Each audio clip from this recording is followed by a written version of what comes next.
নমস্কার, আমি অর্ণব। আজ আপনাদের জন্য নিয়ে এলাম পণ্ডিত মশাই উপন্যাসের দ্বিতীয় তথা অন্তিম পর্ব। তবে শুরু করার আগে একটু ঝালিয়ে নেওয়া যাক আমরা কি কি পেরিয়ে এসেছি। বৃন্দাবনের সঙ্গে কুসুমের বিয়ের পর সেই বিয়ে ভেঙে যায়। তারপর বৈষ্ণব কুসুমের আর একবার কণ্ঠী বদল করে বিয়ে হয়, কিন্তু সেই স্বামী নাকি মারা যান। বৃন্দাবন চায় কুসুমকে স্ত্রী হিসেবে আবার ঘরে তুলতে। তার মাও এসে কুসুমকে আশীর্বাদ করে যান। বৈধব্যের লজ্জায় সেই আশীর্বাদের গয়না ফেরত পাঠিয়ে দেয় কুসুম। মায়ের অপমান প্রাণে বেঁধে বৃন্দাবনের। সে মাকে বলে সে অন্য কাউকে বিয়ে করতে রাজি আছে। সেই খবর কুসুমের কানে এসে পৌঁছয়। এতদিন বৃন্দাবনকে বারবার ফিরিয়ে দেওয়া কুসুমের বুকে এইবার বাজ পড়ে। বৃন্দাবনের পরিবারকে, তার ছেলেটিকে ততদিনে নিজের থেকেও বেশি ভালোবেসে ফেলেছে সে। তাহলে এবার কি হবে বলুন তো? বৃন্দাবন কি সত্যি সত্যি অন্যত্র বিয়ে করবে? আসুন জেনে নেওয়া যাক। শুরু হচ্ছে আমার আজকের নিবেদন, শরৎচন্দ্র চট্টোপাধ্যায়ের উপন্যাস পণ্ডিত মশাই অন্তিম পর্ব।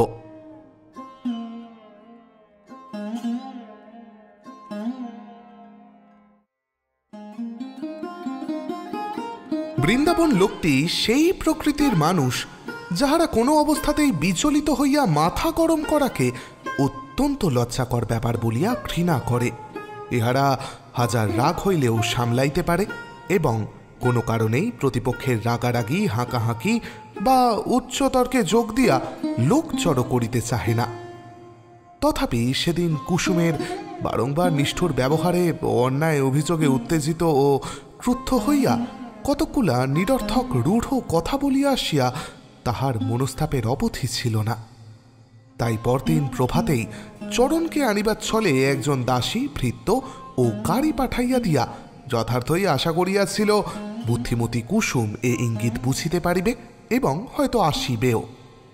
যদি সত্যই আসে, তাহা হইলে একটা দিনের জন্য তাহাকে লইয়া যে কি উপায় হইবে এ দুরূহ প্রশ্নের এই বলিয়া মীমাংসা করিয়া রাখিয়াছিল। যদি আসে তখন মা আছেন। জননীর কার্যকুশলতায় তাহার অগাধ ভরসা ছিল। যত বড় অবস্থা সংকটই হোক না কেন, কোনো না কোনো উপায়ে তিনি সব দিক বজায় রাখিয়া যাহাতে মঙ্গল হয় তাহাই করিবেন। এই বিশ্বাসের জোরেই মাকে একটি কথা না বলিয়াই গাড়ি পাঠাইয়া দিয়াছিল এবং আশায়, আনন্দে, লজ্জায়, ভয়ে অধীর হইয়া পথ চাহিয়াছিল। অন্তত মায়ের কাছে ক্ষমা ভিক্ষা করার জন্য আজ সে আসিবে। দুপুরের গাড়ি একা চরণকে লইয়া ফিরিয়া আসিল। বৃন্দাবন চণ্ডীমণ্ডপের ভিতর হইতে আর চোখে চাহিয়া দেখিয়া স্তব্ধ হইয়া রহিল। কিছুদিন হইতে তাহার পাঠশালায় পূর্বে শৃঙ্খলা ছিল না। পণ্ডিত মশাই দারুণ অমনোযোগে অনেক পোড়ো কামাই করিতে শুরু করিয়াছিল এবং যাহারা আসিত তাহাদেরও পুকুরে তালপাতা ধুইয়া আনিতেই দিন কাটিয়া যাইত। শৃঙ্খলা অক্ষুণ্ণ ছিল শুধু ঠাকুরের আরতি শেষে প্রসাদ ভক্ষণে। এটা বোধ করি অকৃত্রিম ভক্তিবশতই ছাত্রেরা এ সময় অনুপস্থিত থাকিয়া গৌর নিতাইয়ের অমর্যাদা করিতে পছন্দ করিত না। এমনি সময়ে অকস্মাৎ একদিন বৃন্দাবন তাহার পাঠশালায় সমুদয় চিত্ত নিযুক্ত করিয়া দিল। পোড়োদের তালপাতা ধুইয়া আনিবার সময় 6 ঘণ্টা হইতে কমাইয়া 15 মিনিট করিল এবং সারাদিনের অদর্শনের পর শুধু আরতির সময়টায় গৌরাঙ্গ প্রেমে আকৃষ্ট হইয়া তাহারা পঙ্গপালের ন্যায় ঠাকুরতালান ছাইয়া না ফেলে সেদিকেও খড় দৃষ্টি রাখিল। দিন 10 পরে একদিন বৈকালে বৃন্দাবনের তত্ত্বাবধানে পোড়োরা শাড়ি দিয়া তারস্বরে গণিত বিদ্যায় ব্যুৎপত্তি লাভ করিতেছিল। একজন ভদ্রলোক প্রবেশ করিলেন। বৃন্দাবন সসম্ভ্রমে উঠিয়া বসিতে আসন দিয়া চাহিয়া রহিল, চিনিতে পারিল না। আগন্তুক তাহারই সমবয়সী। আসন গ্রহণ করিয়া হাসিয়া বলিলেন, কি ভায়া, চিনতে পারলে না? বৃন্দাবন সলজ্জে স্বীকার করিয়া বলিল, কই না তো। তিনি বলিলেন, আমার কাজ আছে, তা পরে জানাবো। মামার চিঠিতে তোমার অনেক সুখ্যাতি শুনে বিদেশ যাওয়ার পূর্বে একবার দেখা করতে এলাম। আমি কেশব। বৃন্দাবন লাফাইয়া উঠিয়া এই বাল্য সুহৃদকে আলিঙ্গন করিল। তাহার ভূতপূর্ব ইংরেজি শিক্ষক দুর্গা দাসবাবুর ভাগিনে ওইনি। 15-16 বছর পূর্বে এখানে 5-6 মাস ছিলেন। সেই সময় উভয়ের অতিশয় বন্ধুত্ব হয়। দুর্গা দাসবাবু স্ত্রীর মৃত্যু হইলে কেশব চলিয়া যায়। সেই অবধি আর দেখা হয় নাই। তথাপি কেহই কাহাকেও বিস্তৃত হয় নাই এবং তাহার শিক্ষকের মুখে বৃন্দাবন প্রায়ই এই বাল্যবন্ধুটির সংবাদ পাইতেছিল। কেশব 5-6 বৎসর হইল MA পাশ করিয়া কলেজের শিক্ষকতা করিতেছিল। সম্প্রতি সরকারি চাকরিতে বিদেশ যাইতেছে। কুশলাদি প্রশ্নের পর সে কহিল, আমার মামা মিথ্যে কথা তো দূরের কথা, কখনো বাড়িও বলেন না। কতবারে তিনি চিঠিতে লিখেছিলেন জীবনে অনেক ছাত্রকেই পড়িয়েছেন, কিন্তু তুমি ছাড়া আর কেউ যথার্থ মানুষ হয়েছে কিনা তিনি জানেন না। যথার্থ মানুষ কখনো চোখে দেখিনি ভাই, তাই দেশ ছেড়ে যাওয়ার আগে তোমাকে দেখতে এসেছি। কথাগুলো বন্ধুর মুখ দিয়া বাহির হইলেও বৃন্দাবন লজ্জায় এতই অভিভূত হইয়া পড়িল যে কি জবাব দিবে তাহা খুঁজিয়া পাইল না। সংসারে কোনো মানুষই যে তাহার সম্বন্ধে এত বড় স্তুতিবাক্য উচ্চারণ করিতে পারে ইহা তাহার স্বপ্নেরও অগোচর ছিল। বিশেষত এই স্তুতি তাহারই পরম পূজনীয় শিক্ষকের মুখ দিয়া প্রথম প্রচারিত হইবার সংবাদে যথার্থই সে হতবুদ্ধি হইয়া দাঁড়াইয়া রহিল। কেশব বুঝিয়া বলিল, যাক যাক, যাতে লজ্জা পাও আর তা বলবো না, শুধু মামার মতটা তোমাকে জানিয়ে দিলাম। একটা কাজের কথা বলি, পাঠশালা খুলেছ শুনি, মাইনেও নাও না, পোড়োদের বইটই কাপড় চোপড় পর্যন্ত জোগাও।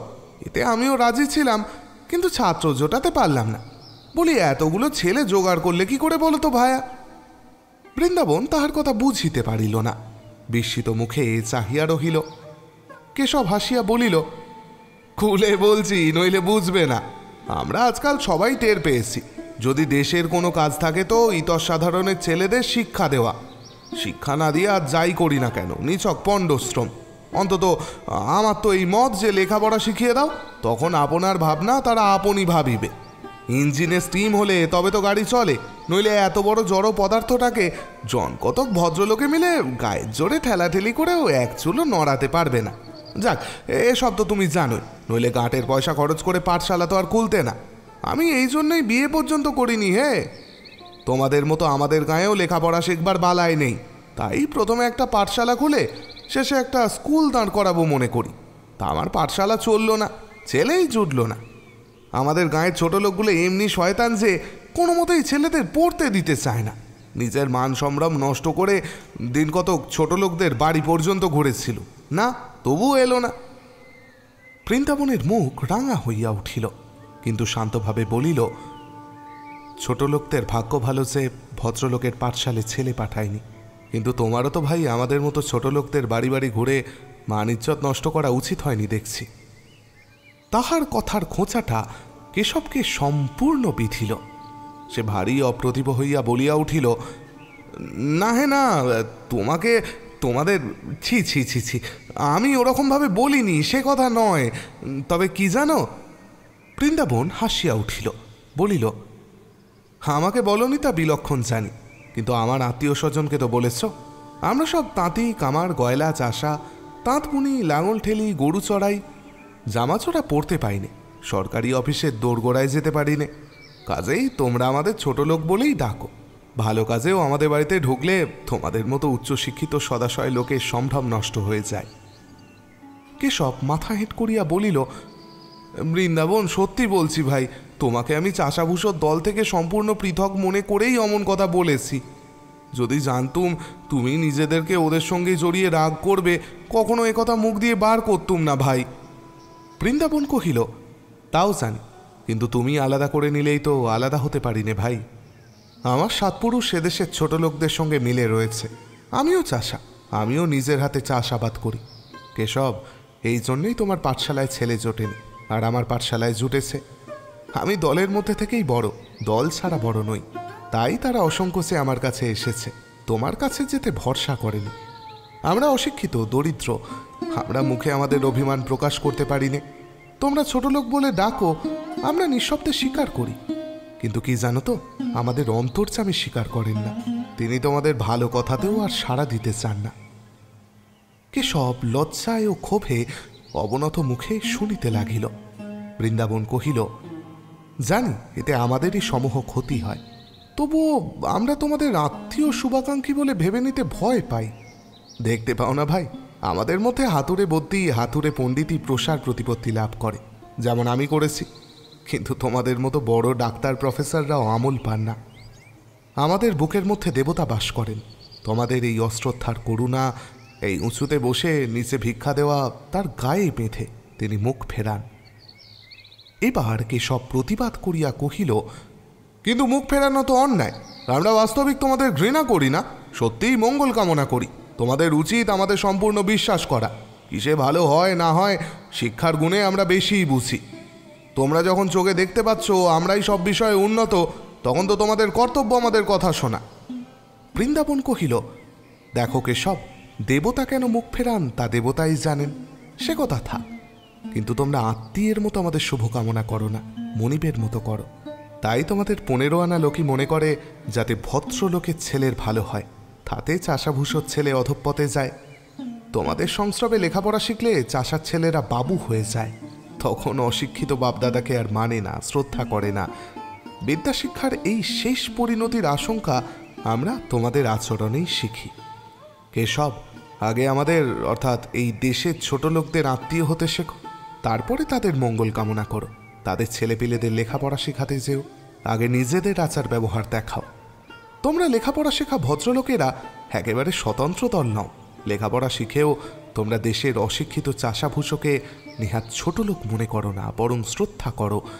তবেই শুধু আমাদের ভয় ভাঙবে যে আমাদেরও লেখাপড়া শেখা ছেলেরা অশ্রদ্ধা করবে না এবং দল ছেড়ে, সমাজ ছেড়ে, জাতিগত ব্যবসা বাণিজ্য, কাজকর্ম সমস্ত বিসর্জন দিয়ে পৃথক হওয়ার জন্য উন্মুখ হবে না। এ যতক্ষণ না করছো ভাই, ততক্ষণ জন্ম জন্ম অবিবাহিত থেকে হাজার জীবনের ব্রত করো না কেন, তোমার পাঠশালে ছোট লোকের ছেলে যাবে না।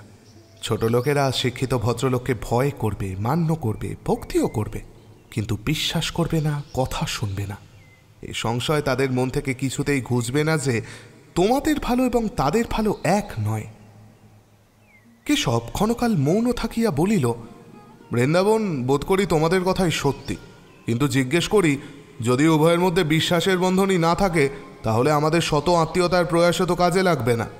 বিশ্বাস না করলে আমরা কি করে বোঝাবো আমরা আত্মীয় কিংবা পর? তার উপায় কি? বৃন্দাবন কহিল, ওই যে বললুম, আচারে ব্যবহারে। আমাদের 16 আনা সংস্কারই যদি তোমাদের শিক্ষিতের দল কুসংস্কার বলে বর্জন করে, আমাদের বাসস্থান, আমাদের সাংসারিক গতিবিধি, আমাদের জীবিকা অর্জনের উপায় যদি তোমাদের সঙ্গে সম্পূর্ণ বিভিন্ন হয়, তাহলে কোনোদিনই আমরা বুঝতে পারবো না তোমাদের নির্দিষ্ট কল্যাণের পন্থায় যথার্থই আমাদের কল্যাণ হবে। আচ্ছা কেশব, পৈতে হওয়ার পর থেকে সন্ধ্যা আহ্নিক করো? না। জুতো পায়ে দিয়ে জল খাও? হ্যাঁ, খাই। তাহলে আমিও বলতে পারি, ছোট লোকদের মধ্যে পাঠশালা খুলে তাদের ছেলেদের শিক্ষা দেওয়ার সংকল্প তোমার বিড়ম্বনা, কিংবা আরও কিছু বেশি, সেটা বললে যদিও তুমি রাগ করবে। ধৃষ্টতা? ঠিক তাই কেশব, শুধু ইচ্ছা এবং হৃদয় থাকলেই পরের ভালো এবং দেশের কাজ করা যায় না। যাদের ভালো করবে তাদের সঙ্গে থাকার কষ্ট সহ্য করতে পারা চাই। বুদ্ধি বিবেচনায়, ধর্মে কর্মে এত এগিয়ে গেলে তারাও তোমার নাগাল পাবে না, তুমিও তাদের নাগাল পাবে না। কিন্তু আর না, সন্ধ্যা হয়ে যায়, এবার একটু পাঠশালার কাজ করি। করো, কাল সকালেই আবার আসবো বলিয়া কেশব উঠিয়া দাঁড়াইতেই বৃন্দাবন ভূমিষ্ঠ হইয়া প্রণাম করিয়া পায়ের ধূলি গ্রহণ করিল। পাড়াগাঁয়ে বাড়ি হইলেও কেশব শহরের লোক। বন্ধুর নিকট এই ব্যবহারে মনে মনে অত্যন্ত সংকোচ বোধ করিল। উভয়ে প্রাঙ্গণে নামিতেই পুরো দল মাটিতে মাথা ঠেকাইয়া প্রণাম করিল।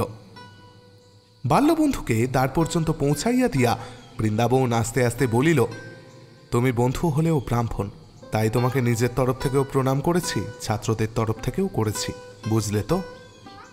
কেশব সলজ্জ হাস্যে বুঝেছি বলিয়া ধীরে ধীরে বাহির হইয়া গেল। পরদিন সকালেই কেশব হাজির হইয়া বলিল, বৃন্দাবন, তুমি যথার্থই মানুষ, তাতে আমার কোনো সন্দেহ নেই। বৃন্দাবন হাসিয়া বলিল, আমারও নেই। তারপরে? কেশব কহিল, তোমাকে উপদেশ দিচ্ছেন, সে অহংকার আমার কাল ভেঙে গেছে। শুধু বন্ধুর মতো সবিনয়ে জিজ্ঞেস করছি, এই গায়ে তুমি নিজের অর্থ এবং সময় নষ্ট করে ছেলেদের শিক্ষা দিচ্ছ, কিন্তু আরও তো কত শত সহস্র গ্রাম রয়েছে, সেখানে ক খ শেখাবারও বন্দোবস্ত নেই। আচ্ছা, এ কাজ কি গভর্নমেন্টের করা উচিত না? বৃন্দাবন হাসিয়া উঠিল, বলিল, তোমার প্রশ্নটা ঠিক ওই পোড়োদের মতো হলো। দোষের জন্য রাধুকে মারতে যাও দেখি, সে তক্ষুনি দুহাত তুলে বলবে, পণ্ডিত মশাই মাধুও করছে। অর্থাৎ মাধুর দোষ দেখিয়ে দিতে পারলে যেন রাধুর দোষ আর থাকে না। এই দেশরা মূঢ়তার প্রায়শ্চিত্ত নিজে তো করো ভাই, তারপরে দেখা যাবে গভর্নমেন্ট তার কর্তব্য করেন কি করেন না। নিজের কর্তব্য করার আগে পরের কর্তব্য আলোচনা করলে পাপ হয়। কিন্তু তোমার আমার সামর্থ্য কতটুকু? এই ছোট্ট একটুখানি পাঠশালায় জন কতক ছাত্র পড়িয়ে কতটুকু প্রায়শ্চিত্ত হবে? বৃন্দাবন বিস্মিতভাবে এক মুহূর্ত চাহিয়া থাকিয়া কহিল, কথাটা ঠিক হইল না ভাই। আমার পাঠশালার একটি ছাত্রও যদি মানুষের মতো মানুষ হয়, তাহলে এই 30 কোটি লোক উদ্ধার হয়ে যেতে পারে। নিউটন, ফ্যারাডে, রামমোহন, বিদ্যাসাগর ঝাঁকে ঝাঁকে তৈরি হয় না কেসব। বরং আশীর্বাদ করো যেন এই ছোট্ট পাঠশালার একটি ছাত্রকেও মরণের পূর্বে মানুষ দেখে মরতে পারি। আর একটা কথা, আমার পাঠশালায় একটা শর্ত আছে। কাল যদি তুমি সন্ধ্যার পর উপস্থিত থাকতে, তো দেখতে পেতে প্রত্যহ বাড়ি যাওয়ার পূর্বে প্রত্যেক ছাত্রই প্রতিজ্ঞা করে বড় হয়ে তারা অন্তত 2-1 ছেলেকে লেখাপড়া শেখাবে। আমার প্রতি 5টি ছাত্রের একটি ছাত্রও যদি বড় হয়ে তাদের ছেলেবেলার প্রতিজ্ঞা পূর্ণ করে, তাহলে আমি হিসেব করে দেখেছি কেশব, 20 বছর পরে এই বাংলাদেশে একটি লোকও মূর্খ থাকবে না। কেশব নিঃশ্বাস ফেলিয়া বলিয়া উঠিল, উফ, কি ভয়ানক আশা তোমার। বৃন্দাবন বলিল, সে বলতে পারো বটে, দুর্বল মুহূর্তে আমারও ভয় হয়, এই দুরাশা। কিন্তু সরল মুহূর্তে মনে হয় ভগবান মুখ তুলে চাইলে পূর্ণ হতে কতক্ষণ। কেশব কহিল, বৃন্দাবন, আজ রাত্রেই দেশ ছেড়ে যেতে হবে। আবার কবে দেখা হবে ভগবান জানেন। চিঠি লিখলে জবাব দেবে তো? হে, আর বেশি কথা কি কেশব? বেশি কথাও আছে, বলছি। যদি কখনো বন্ধুর প্রয়োজন হয় স্মরণ করবে। তাও করব বলিয়া বৃন্দাবন নত হইয়া কেশবের পদধূলি মাথায় লইল। ঠাকুরের দোলোৎসব বৃন্দাবনের জননী খুব ঘটা করিয়া সম্পন্ন করিতেন। কাল তাহা সমাধা হইয়া গিয়াছিল। আজ সকালে বৃন্দাবন অত্যন্ত শ্রান্তিবশত তখনও শয্যা ত্যাগ করে নাই। মা ঘরের বাহির হইতে ডাকিয়া কহিলেন, বৃন্দাবন, একবার ওর দেখি বাবা। জননীর ব্যাকুল কণ্ঠস্বরে বৃন্দাবন থরফর করিয়া উঠিয়া বসিয়া জিজ্ঞাসা করিল, কেন মা? মা দাঁত ঠেলিয়া ভিতরে আসিয়া বলিলেন, আমি তো চিনি রে বাছা, তোর পাঠশালার একটি ছাত্র বাইরে বসে বড় কাঁদছে।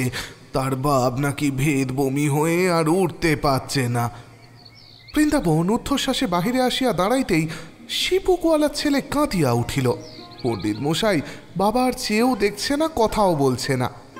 বৃন্দাবন সস্নেহে তাহার চোখ মুছাইয়া দিয়া হাত ধরিয়া তাহাদের বাটিতে আসিয়া উপস্থিত হল। শিবুর তখন শেষ সময়। প্রতি বৎসর এই সময়টায় ওলা ওঠার প্রাদুর্ভাব হয়। এবৎসর এই প্রথম। কাল সন্ধ্যা রাত্রেই শিবু রোগে আক্রান্ত হইয়া বিনা চিকিৎসায় এতক্ষণ পর্যন্ত টিকিয়া ছিল। বৃন্দাবন আসিবার ঘণ্টাখানেক পরেই দেহত্যাগ করিল। বাংলাদেশের প্রায় প্রতি গ্রামেই যেমন আপনা আপনি শিক্ষিত 1-8জন ডাক্তার বাস করেন, এই গ্রামেও গোপাল ডাক্তার ছিলেন। কাল রাত্রে তাহাকে ডাকিতে যাওয়া হয়। কলেরা শুনিয়া তিনি 2 ভিজিট নগদ প্রার্থনা করেন। কারণ দীর্ঘ অভিজ্ঞতার ফলে তিনি ঠিক জানিতেন, ধারে কারবার করিলে এসব রোগে তাহার ঔষধ খাইয়া ছোট লোকগুলা পরদিন ভিজিট বুঝাইয়া দিবার জন্য বাঁচিয়া থাকে না। শিব স্ত্রীও অত রাত্রে নগদ টাকা সংগ্রহ করিতে না পারিয়া নিরুপায় হইয়া নুন জল খাওয়াইয়া স্বামীর শেষ চিকিৎসা সমাধা করে। সারা রাত্রি শিয়রে বসিয়া মাসিতলার কৃপা প্রার্থনা করে। তারপর সকালবেলায় বৃন্দাবন বড় লোক, এ গ্রামে তাহাকে সবাই মান্য করিত। মৃত স্বামীর গতি করিয়া দিবার জন্য শিবুর সত্য বিধবা তাহার পায়ের কাছে কাঁদিয়া পড়িল। শিবুর সম্বলের মধ্যে ছিল তাহার অনশন ও অর্ধানুসংশ্লিষ্ট হাত 2খানি এবং 2টি গাভী। তাহারই একটিকে বন্ধক রাখিয়া এ বিপদে উদ্ধার করিতে হইবে। কোনো কিছু বন্ধক না রাখিয়াও বৃন্দাবন তাহার জীবনে এমন অনেক গতি করিয়াছে। শিবুরও গতি করিয়া অপরাহ্ন বেলায় ঘরে ফিরিয়া আসিল। সন্ধ্যা উত্তীর্ণ হইয়া গিয়াছিল। তখনও বৃন্দাবন চণ্ডীমণ্ডপের বারান্দায় একটি মাদুর পাতিয়া চোখ বুজিয়া শুইয়াছিল। সহসা পদশব্দ শুনিয়া চাহিয়া দেখিল মৃত শিবুর সেই ছেলেটি আসিয়া দাঁড়াইয়াছে। আয় বস ষষ্ঠীচরণ বলিয়া বৃন্দাবন উঠিয়া বসিল। ছেলেটি বারদই ঠোঁট ফুলাইয়া পণ্ডিত মশাই বলিয়াই কাঁদিয়া ফেলিল। সত্য পিতৃহীন শিশুকে বৃন্দাবন কাছে টানিয়া লইতেই সে কাঁদিতে কাঁদিতে কহিল, কেষ্টাও বমি করছে। কেষ্টা তাহার ছোট ভাই, সেও মাঝে মাঝে দাদার সহিত পাঠশালে লিখিতে আসিত। আজ রাত্রে গোপাল ডাক্তার ভিজিটের টাকা আদায় না করিয়াই বৃন্দাবনের সহিত কেষ্টাকে দেখিতে আসিলেন। তাহার নাড়ি দেখিলেন, জিভ দেখিলেন, ঔষধ দিলেন। কিন্তু অবাধ্য কেষ্টা মায়ের বুক ফাটা কান্না, চিকিৎসকের মর্যাদা কিছুই গ্রাহ্য করিল না। রাত্রি ভোর না হতেই গোপাল ডাক্তারের বিশ্ববিশ্রুত হাতযশ খারাপ করিয়া বাপের কাছে চলিয়া গেল। মৃত পুত্র ক্রোড়ে করিয়া সত্য বিধবা জননীর মর্মান্তিক বিলাপে বৃন্দাবনের বুকের ভেতরটা ছিঁড়িয়া যাইতে লাগিল। তাহার নিজের ছেলে আছে, সে আর সহ্য করিতে না পারিয়া ঘরে পলাইয়া আসিয়া চরণকে প্রাণপণে বুকে চাপিয়া কাঁদিতে লাগিল। নিজের অন্তরের মধ্যে চাহিয়া সহস্রবার মনে মনে বলিল, মানুষের দোষের শাস্তি যা ইচ্ছে হয় দিও ভগবান, শুধু এই শাস্তি দিও না। জানি না এই প্রার্থনা জগদীশ্বর শুনিতে পাইলেন কিনা, কিন্তু নিজেই আজ সে নিঃসংশয়ে অনুভব করিল এ আঘাত সহ্য করিবার শক্তি আর যাহারই থাক তাহার নাই। ইহার পর দিন 2-3 নির্বিঘ্নে কাটিল, কিন্তু তৃতীয় 3 দিবসে শোনা গেল তাহাদের প্রতিবেশী রসিক ময়রা স্ত্রী ওলা ওঠায় মরমর হইয়াছে। মা দেখিতে গিয়াছিলেন। বেলা 10টার সময় তিনি চোখ মুছিতে মুছিতে ফিরিয়া আসিলেন এবং ঘণ্টাখানেক পরে আর্তক্রন্দনের রোলে বুঝিতে পারা গেল রসিকের স্ত্রী ছোট ছোট 4-5টি ছেলে মেয়ে রাখিয়া ইহলোক ত্যাগ করিয়া প্রস্থান করিল। এইবার গ্রামে মহামারী শুরু হয়ে গেল। যাহার পলাইবার স্থান ছিল সে পলাইল, অধিকাংশেরই ছিল না। তাহারা ভীত শুষ্ক মুখে সাহস টানিয়া নিয়া কহিল, অন্ন জল ফুরাইলে যাইতে হইবে, পালাইব কি করিয়া। বৃন্দাবনের বাড়ির সম্মুখ দিয়েই গ্রামের বড় পথ, তথায় যখন তখন ভয়ঙ্কর হরিধ্বনিতে ক্রমাগতই জানা যাইতে লাগিল ইহাদের অনেকেরই অন্ন জল প্রতিনিয়তই নিঃশেষ হইতেছে। আশেপাশের গ্রামেও 2-1টা মৃত্যু শোনা যাইতে লাগিল বটে, কিন্তু বারলের অবস্থা প্রতি মুহূর্তেই ভীষণ থেকে ভীষণতর হইয়া উঠিতে লাগিল। ইহার প্রধান কারণ গ্রামের অবস্থা অন্যান্য বিষয়ে ভালো হইলেও পানীয় জলের কিছুমাত্র বন্দোবস্ত ছিল না। নদী নাই। যে 2-4টা পুষ্করিণী পূর্বে উত্তম ছিল, তাহাও সংস্কারের অভাবে মজিয়া উঠিয়া প্রায় অব্যবহার্য হইয়া দাঁড়াইয়াছিল। অথচ কাহারও তাতে প্রক্ষেপ মাত্র ছিল না। গ্রামবাসীদের অনেকেরই বিশ্বাস জলে তৃষ্ণা নিবারণ ও আহার্য পাক করিবার ক্ষমতা থাকা পর্যন্ত তাহার ভালো মন্দের প্রতি চাহিবার আবশ্যকতা নাই। এদিকে গোপাল ডাক্তার ছাড়া আর চিকিৎসক নাই। তিনি গরিবের ঘরে যাইবার সময় পান না, অথচ মহামারী প্রতিদিন বাড়িয়াই চলেছে। ক্রমশ এমন হইয়া উঠিল যে ঔষধপথ্য তো দূরের কথা, মৃতদেহের সৎকার করাও দুঃসাধ্য হইয়া দাঁড়াইল। শুধু বৃন্দাবনের পাড়াটা তখনও নিরাপদ ছিল। রসিকের স্ত্রীর মৃত্যু ব্যতীত এই 5-7টা বাটিতে তখনও মৃত্যু প্রবেশ করে নাই। বৃন্দাবনের পিতা নিজেদের ব্যবহারের নিমিত্ত যে পুষ্করিণী প্রতিষ্ঠা করিয়া গিয়াছিলেন তাহার জল তখনও দুষ্ট হয় নাই। প্রতিবেশী গৃহস্থেরা এই পানীয় ব্যবহার করিয়াই সম্ভবত এখনো মৃত্যু এড়াইয়াছিল। কিন্তু প্রতিদিন বৃন্দাবন শুকাইয়া উঠিতে লাগিল। ছেলের মুখের পানে চাহিলেই তাহার বুকের রক্ত তোলপাড় করিয়া উঠে। কেবলই মনে হয় অলক্ষ্যে অভেদ্য অন্তরায় তাহাদের পিতাপুত্রের মাঝখানে প্রতি মুহূর্তেই উচ্চতর হইয়া উঠিতেছে। তাহার সে সাহস আর নাই। রোগ ও মৃত্যু শুনিলেই চমকাইয়া উঠে। ডাকিতে আসিলে যায় বটে, কিন্তু তাহার প্রতি পদক্ষেপ বিচারালয়ের অভিমুখে অপরাধীর চলনের মতো দেখায়। শুধু তাহার চিরদিনের অভ্যাসই তাহাকে যেন টানিয়া বাঁধিয়া লইয়া যায়।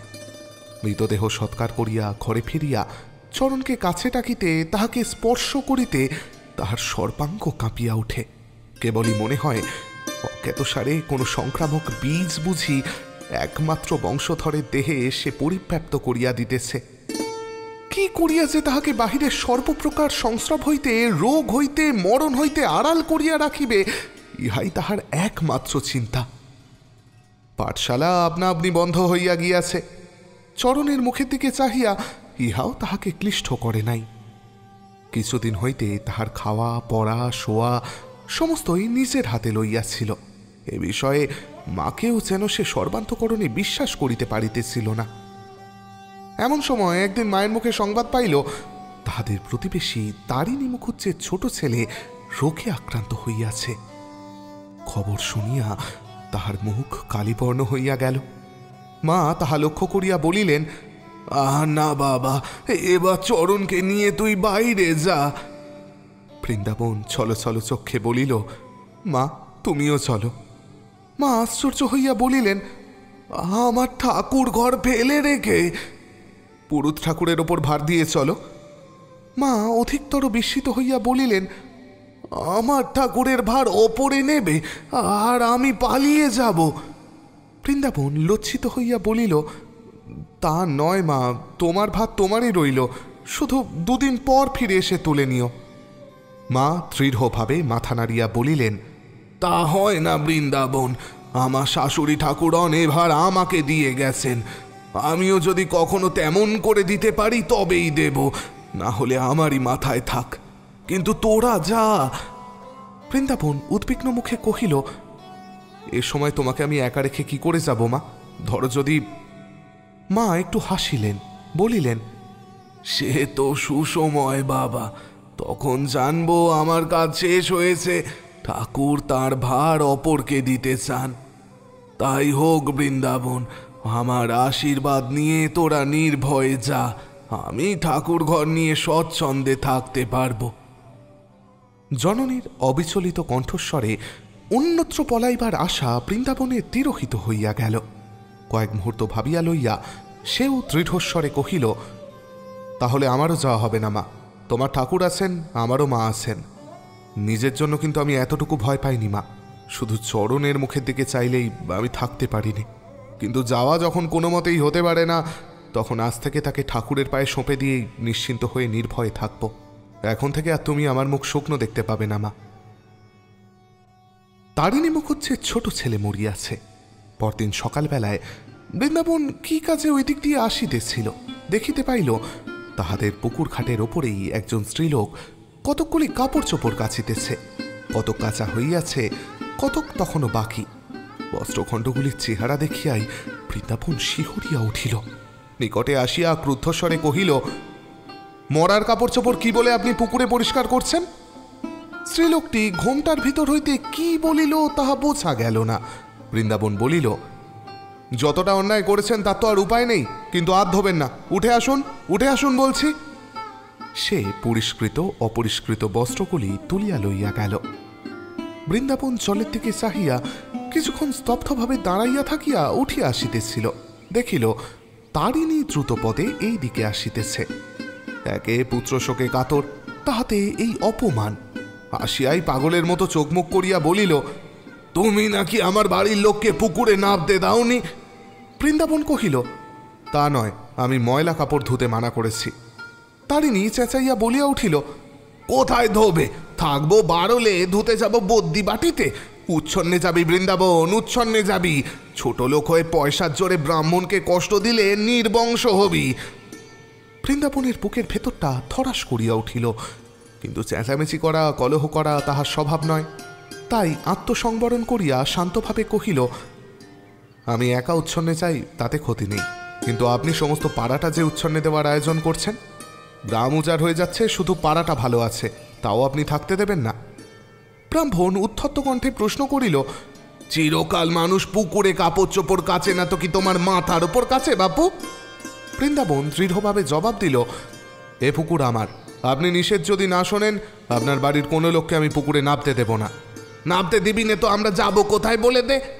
বৃন্দাবন কহিল, এখান থেকে শুধু ব্যবহারের জল নিতে পারেন, কাপড় চোপড় ধুতে হলে মাঠের ধারে ডোবাতে গিয়ে ধুতে হবে।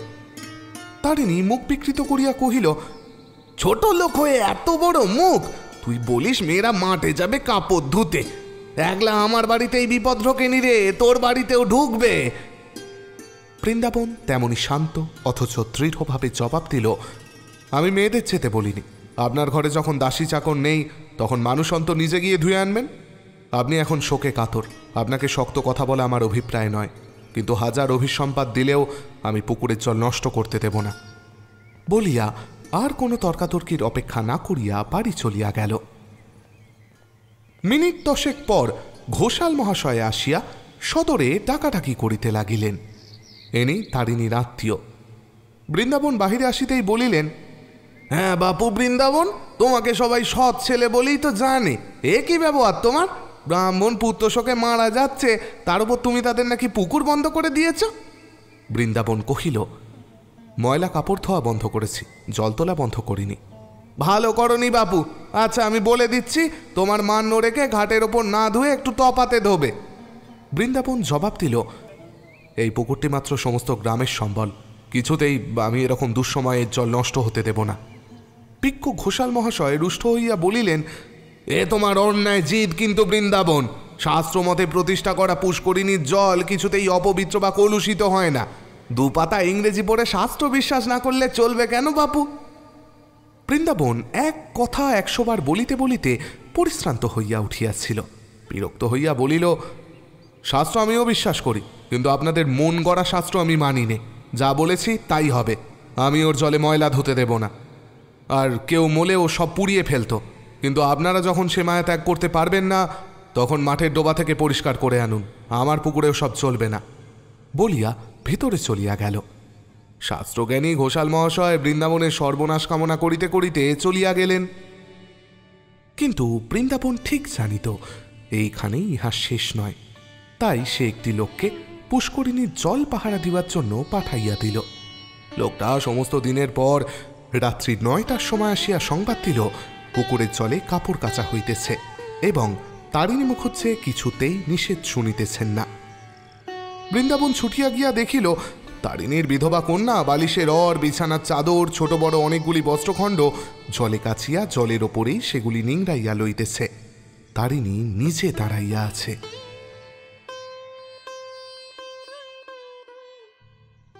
পরদিন সকালেই বৃন্দাবন জননীর নির্দেশ মতো চরণকে কাছে রাখিয়া কহিল, তোর মায়ের কাছে যাবি চরণ? চরণ নাচিয়া উঠিল, যাব বাবা। বৃন্দাবন মনে মনে একটু আঘাত পাইয়া বলিল, কিন্তু সেখানে গিয়ে তোকে অনেকদিন থাকতে হবে, আমাকে ছেড়ে থাকতে পারবি? চরণ তৎক্ষণাৎ মাথা নাড়িয়া বলিল, পারব। বস্তুত এদিকে সূক্ষ্ম বাঁধা ধরা আটাআটির মধ্যে তাহার শিশু প্রাণ অতিষ্ঠ হইয়া উঠিয়াছিল। সে বাহিরে চোরাচুরি করিতে পায় না, পাঠশালা বন্ধ, সঙ্গী সাথীদের মুখ পর্যন্ত দেখতে পায় না। দিবারাত্রির অধিকাংশ সময় বাড়ির মধ্যে আবদ্ধ থাকিতে হয়। চারিদিকেই কিরকম একটা ভীত সন্ত্রস্ত ভাব। ভালো করিয়া কোনো কথা বুঝিতে না পারিলেও ভিতরে ভিতরে সে বড় ব্যাকুল হইয়া উঠিয়াছিল। কিন্তু ওদিকে মায়ের অগাধ স্নেহ, অবাধ স্বাধীনতা, স্নান, আহার, খেলা কিছুতে নিষেধ নাই। হাজার দোষ করিলেও হাসি মুখে সস্নেহের অনুযোগ ভিন্ন কাহারও ভ্রুকুটি সহিতে হয় না। সে অবিলম্বে বাহির হইয়া পড়িবার জন্য ছটফট করিতে লাগিল। তবে যা বলিয়া বৃন্দাবন নিজের হাতে একটি ছোট্ট টিনের বাক্স জামায় কাপড়ে পরিপূর্ণ করিয়া এবং তাহাতে কিছু টাকা রাখিয়া দিয়া গাড়িতে তুলিয়া দিল এবং সজল চক্ষে ছেলের মুখচুম্বন করিয়া তাহাকে তাহার মায়ের কাছে পাঠাইয়া দিয়া দুঃখের ভিতরেও একটা সুগভীর স্বস্তির নিঃশ্বাস ত্যাগ করিল। যে ভৃত্য সঙ্গে গেল পুত্রের ওপর অনুক্ষণ সতর্ক দৃষ্টি রাখিবার জন্য বারংবার উপদেশ করিল এবং প্রত্যহ না হোক একদিন অন্তর সংবাদ জানাইয়া যাইবার জন্য আদেশ দিল। মনে মনে বলিল, আর যদি কখনো দেখতেও না পাই সেও ভালো, কিন্তু এই বিপদের মধ্যে আর রাখিতে পারি না।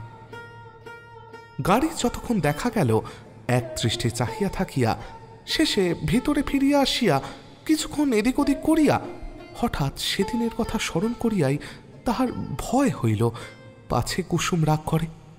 মনে মনে বলিল, না, কাজটা ঠিক হইল না। অত বড় একজেদি রাগী মানুষকে ভরসা হয় না। নিজের সঙ্গে না গেলে হয়তো উল্টো বুঝে একেবারে অগ্নিমূর্তি হয়ে উঠবে। একখানা চাদর কাঁধে ফেলিয়া দ্রুতপদে হাঁটিয়া অবিলম্বে গাড়ির কাছে আসিয়া উপস্থিত হইল এবং ছেলের পাশে উঠিয়া বসিল। কুঞ্জনাথের বাটির সম্মুখে আসিয়া বাহির বাটির চেহারা দেখিয়া বৃন্দাবন আশ্চর্য হইয়া গেল। চারিদিক অপরিচ্ছন্ন, যেন বহুদিন এদিকে কেহ বাস করে নাই। দৌড় খোলা ছিল। ছেলেকে লইয়া ভিতরে প্রবেশ করিয়াও দেখিল সেই ভাব। সারা পাইয়া কুসুম ঘর হইতে দাদা বলিয়া বাহিরে আসিয়াই অকস্মাৎ ইহাদিগকে দেখিয়া ঈর্ষায় অভিমানে চলিয়া উঠিয়া চোখের নিমেষে পিছাইয়া ঘরে ঢুকিল। চরণ পূর্বের মতো মহল্লাসে চেঁচামেচি করিয়া ছুটিয়া গিয়া জড়াইয়া ধরিল। কুসুম তাহাকে কোলে লইয়া মাথায় রীতিমতো আঁচল টানিয়া দিয়া মিনিট 5 পরে দাওয়ায় আসিয়া দাঁড়াইল। বৃন্দাবন জিজ্ঞাসা করিল, কুঞ্জদা কই? কি জানি, কোথায় বেড়াতে গেছেন। বৃন্দাবন কহিল, দেখে মনে হয় যেন পোড়া বাড়ি। এতদিন তোমরা কি এখানে ছিলে না? না। কোথায় ছিলে? মাসখানেক পূর্বে কুসুম দাদার শাশুড়ির সঙ্গে পশ্চিমে তীর্থ করিতে গিয়াছিল। কাল সন্ধ্যার পর ফিরিয়া আসিয়াছে। সে কথা না বলিয়া তাচ্ছিল্যভাবে জবাব দিল, এখানে সেখানে নানা জায়গায় ছিল। অন্যবার কুসুম সর্বাগ্রে বসিবার আসন পাতিয়া দিয়াছে। এবার তাহা দিল না দেখিয়া বৃন্দাবন নিজেই বলিল, দাঁড়িয়ে রয়েছি, একটা বসবার জায়গা দাও না। কুসুম তেমনি অবজ্ঞা ভরে বলিল, কি জানি কোথায় আসন টাসন আছে, বলিয়া দাঁড়াইয়া রহিল, এক পাও নড়িল না। বৃন্দাবন প্রস্তুত হইয়া আসিলেও এত বড় অবহেলা তাহাকে সজোরে আঘাত করিল। কিন্তু সেদিনের উত্তেজনাবশত কলহ করিয়া ফেলিবার হীনতা তাহার মনে ছিল না। তাই সে কিছুক্ষণ চুপ করিয়া নম্রস্বরে বলিল, আমি বেশিক্ষণ তোমাকে বিরক্ত করব না। যে জন্য এসেছি বলি, আমাদের ওখানে ভারী ব্যারাম হচ্ছে, তাই চরণকে তোমার কাছে রেখে যাব। কুসুম এতদিন এখানে ছিল না বলিয়াই ব্যারাম স্যারামের অর্থ বুঝিল না। তীব্র অভিমানে প্রজ্বলিত হইয়া বলিল, ও তাই দয়া করে এসেছ, কিন্তু অসুখ বিসুখ নেই কোন দেশে? আমি বা পরের ছেলের দায় ঘাড়ে করব কোন সাহসে? বৃন্দাবন শান্তভাবে কহিল, আমি যে সাহসে করি ঠিক সেই সাহসে। তাছাড়া তোমাকেই বোধ করিও সবচেয়ে বেশি ভালোবাসে।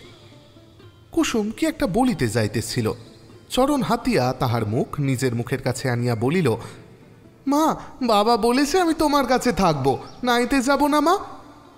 কুসুম প্রত্যুত্তরে বৃন্দাবনকে শোনাইয়া কহিল, আমার কাছে তোমার থেকে কাজ নেই চরণ, তোমার নতুন মা এলে তার কাছে থেকো। বৃন্দাবন অতিশয় ম্লান একটুখানি হাসিয়া কহিল, তাও শুনেছ? আচ্ছা বলছি তাহলে। মা একার পেরে ওঠেন না বলেই একবার ও কথা উঠেছিল, কিন্তু তখনই থেমে গেছে। থামল কেন? তার বিশেষ কারণ আছে, কিন্তু সে কথায় কাজ নেই। চরণ আয়, আমরা যাই, বেলা বাড়ছে। চরণ অনুনয় করিয়া কহিল, বাবা কাল যাব। বৃন্দাবন চুপ করিয়া রহিল। কুসুমও কথা না কহিয়া চরণকে কোল হইতে নামাইয়া দিল। মিনিট 2 পরে বৃন্দাবন গম্ভীরস্বরে ডাক দিয়া বলিল, আর দেরি করিস নে, আয়, বলিয়া ধীরে ধীরে চলিয়া গেল। চরণ বড় আদরের সন্তান হইলেও গুরুজনের আদেশ পালন করিতে শিখিয়াছিল। তথাপি সে মায়ের মুখের দিকে সতৃষ্ণ চোখ দুটি তুলিয়া শেষে ক্ষুব্ধ মুখে নিঃশব্দে পিতাকে অনুসরণ করিয়া বাহিরে আসিয়া দাঁড়াইল। গাড়োয়ান গরু দুটাকে জল খাওয়াইয়া আনিতে গিয়াছিল। পিতা পুত্র অপেক্ষা করিয়া পথের ওপর দাঁড়াইয়া রহিল।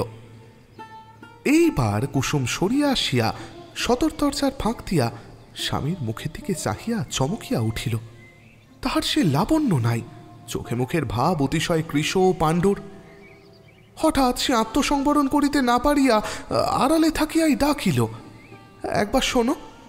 বৃন্দাবন কাছে আসিয়া কহিল, কে? তোমার কি এর মধ্যে কোনো অসুখ করেছিল? না। তবে এমন কেন? তা তো বলতে পারিনি, বোধ করি ভাবনায় চিন্তায় শুকনো দেখাচ্ছে। ভাবনা চিন্তা? স্বামীর শীর্ণ মুখের পানে চাহিয়া তাহার জ্বালাটা নরম হইয়া আসিয়াছিল। শেষ কথায় পুনর্বার চলিয়া উঠিল। শ্লেষ করিয়া কহিল, তোমার তো 16 আনাই সুখের, ভাবনা চিন্তা কিসের শুনি? বৃন্দাবন এর জবাব দিল না। গাড়ি প্রস্তুত হইলে চরণ উঠিতে গেলে বৃন্দাবন কহিল, তোর মাকে প্রণাম করে এলি না? সে নামিয়া দ্বারের বাহিরে মাথা ঠেকাইয়া নমস্কার করিল। কুসুম ব্যগ্রভাবে হাত বাড়াইয়া ধরিতে গেলে ছুটিয়া পলাইয়া গেল। সব কথা না বুঝিলেও এ কথাটা সে বুঝিয়াছিল, মাতা তাহাকে আজ আদর করে নাই এবং সে থাকিতে আসিয়াছিল, তাহাকে রাখে নাই। বৃন্দাবন আরও একটু সরিয়া আসিয়া গলা খাটো করিয়া বলিল, কে জানে যদি কখনো বলতে না পাই, তাই আজই কথাটা বলে চাই। আজ রাগের মাথায় তুমি চরণকে ঠাঁই দিলে না, কিন্তু আমার অবর্তমানে দিও। কুসুম ব্যস্ত হইয়া বাধা দিয়া উঠিল, ওসব আমি শুনতে চাইনি। তবু শোনো, আজ তোমার হাতেই তাকে দিতে এসেছিল। আমাকে তোমার বিশ্বাস কি? বৃন্দাবনের চোখ ছলছল করিয়া উঠিল, বলিল, তবু সেই রাগের কথা? কুসুম, শুনি তুমি অনেক শিখেছ, কিন্তু মেয়ে মানুষ হয়ে ক্ষমা করতে শেখাই যে সবচেয়ে বড় শেখা, এটা কেন শেখনি? তুমি চরণের মা, এই আমার বিশ্বাস। ছেলেকে মায়ের হাতে না দিয়ে বিশ্বাস না হলে ভার কার হাতে দিই বলো? কুসুম হঠাৎ এ কথার কোনো জবাব খুঁজিয়া পাইল না। গরু দুটি বাড়ি ফিরিবার জন্য অস্থির হইয়া উঠিয়াছিল। চরণ ডাকিল, বাবা এসো না। কুসুম কিছু বলিবার পূর্বেই বৃন্দাবন চাই বলিয়া গাড়িতে গিয়া উঠিল। কুসুম সেইখানে বসিয়া পড়িয়া মহা অভিমান ভরে তাহার পরলোক কথা জননীকে উদ্দেশ্য করিয়া বলিয়া উঠিল, মা হইয়া এ কি অসহ্য শত্রুতা সন্তানের প্রতি সাধিয়া গিয়াছ মা? যদি যথার্থই আমার অজ্ঞানে কলঙ্কে আমায় ডুবাইয়া গিয়াছ, যদি সত্যই নিজের ঘৃণিত দর্পের পায়ে আমাকে বলি দিয়াছ, তবে সে কথা স্পষ্ট করিয়া বলিয়া চাও নাই কেন? কার ভয়ে সমস্ত চিহ্ন এমন করিয়া মুছিয়া দেয়া গেলে? আমার অন্তর্যামী যাহাদিগকে স্বামী পুত্র বলিয়া চিনিয়াছে, সমস্ত জগতের সম্মুখে সে কথা সপ্রমাণ করিবার রেখামাত্র পথ অবশিষ্ট রাখো নাই কেন? আজ তাহা হইলে কে আমাকে পরিত্যাগ করিতে পারিত? কোন নির্লজ্জ স্বামী স্ত্রীকে অনাথিনীর মতো নিজের আশ্রয়ে প্রবেশ করিবার উপদেশ দিতে সাহস করিত? কিন্তু সত্যই যদি আমি বিধবা, তাই বা নিঃসংশয়ে জানতে পাই না কেন? তখন কার সাধ্য বিধবার সম্মুখে রূপের লোভে বিধবা বিবাহের প্রসঙ্গ তুলিতে সাহস করিত? এক স্থানে একভাবে বসিয়া বহুক্ষণ কাঁদিয়া কুসুম আকাশের পানে চোখ তুলিয়া হাত জোর করিয়া বলিল, ভগবান, আমার চাহুক একটা উপায় করে দাও। হয় মাথা তুলিয়া সগর্বে স্বামীর ঘরে যাইতে দাও, না হয় ছেলেবেলার সেই নিশ্চিন্ত নির্বিঘ্ন দিনগুলি ফিরাইয়া দাও, আমি একটু নিঃশ্বাস ফেলিয়া বাঁচি। স্বামী আবার বিবাহ করিতেছেন, সেদিন দাদার মুখে এই সংবাদ শুনিবার পরে কি করি, কোথায় পালাই, এমনি যখন তাহার মানসিক অবস্থা, সেই সময়েই দাদা শাশুড়ির সঙ্গে তীর্থে যাইবার প্রস্তাবে সে বিনা বাক্য ব্যয়ে যাইতে সম্মত হইয়াছিল। কুঞ্জ শাশুড়ি কুসুমকে নিতান্তই দাসীর মতো সঙ্গে লইয়া গিয়াছিলেন এবং সেই মতো ব্যবহারও করিয়াছিলেন। কিন্তু এসব ছোটখাটো বিষয়ে মনোনিবেশ করিবার সামর্থ্য কুসুমের ছিল না। নলডাঙ্গায় ফিরিয়া যখন সে বাড়ি আসিতে চাহিল এবং তিনি সাপের মতো গর্জন করিয়া বলিলেন, ক্যাপার মতো কথা বলো না তো বাচ্চা, আমাদের বড় লোকদের শত্রুর পদে পদে। তুমি সমস্ত মেয়ে একলা সেখানে পড়ে থাকলে আমরা কি আর সমাজে মুখ দেখাতে পারবো? তখনও কুসুম প্রতিবাদ করে নাই। তিনি ক্ষণিক পরে কহিলেন, ইচ্ছে হয় দাদার সঙ্গে যাও, ঘরদোর দেখে দাদার সঙ্গেই ফিরে এসো, একলা তোমার কিছুতেই থাকা হবে না, তা বলে দিচ্ছি। কুসুম তাহাতেই রাজি হইয়া কাল সন্ধ্যায় খরতর দেখিতে আসিয়াছিল। আজ চরণ প্রভৃতি চলিয়া যাইবার ঘণ্টা দুই পরে কুঞ্জনাথ জমিদারি চালে সারা গ্রামটা ঘুরিয়া ফিরিয়া আসিল। স্নানাহার করিয়া নিদ্রা দিল এবং বেলা পড়িলে বোনকে লইয়া শ্বশুর বাড়ি ফিরিবার আয়োজন করিল। কুসুম ঘরতরে চাবি দিয়া নিঃশব্দে গাড়িতে গিয়া বসিল। সে জানিত দাদা ইহাদের প্রতি প্রসন্ন নন, তাই সকালের কোনো কথাই প্রকাশ করিল না।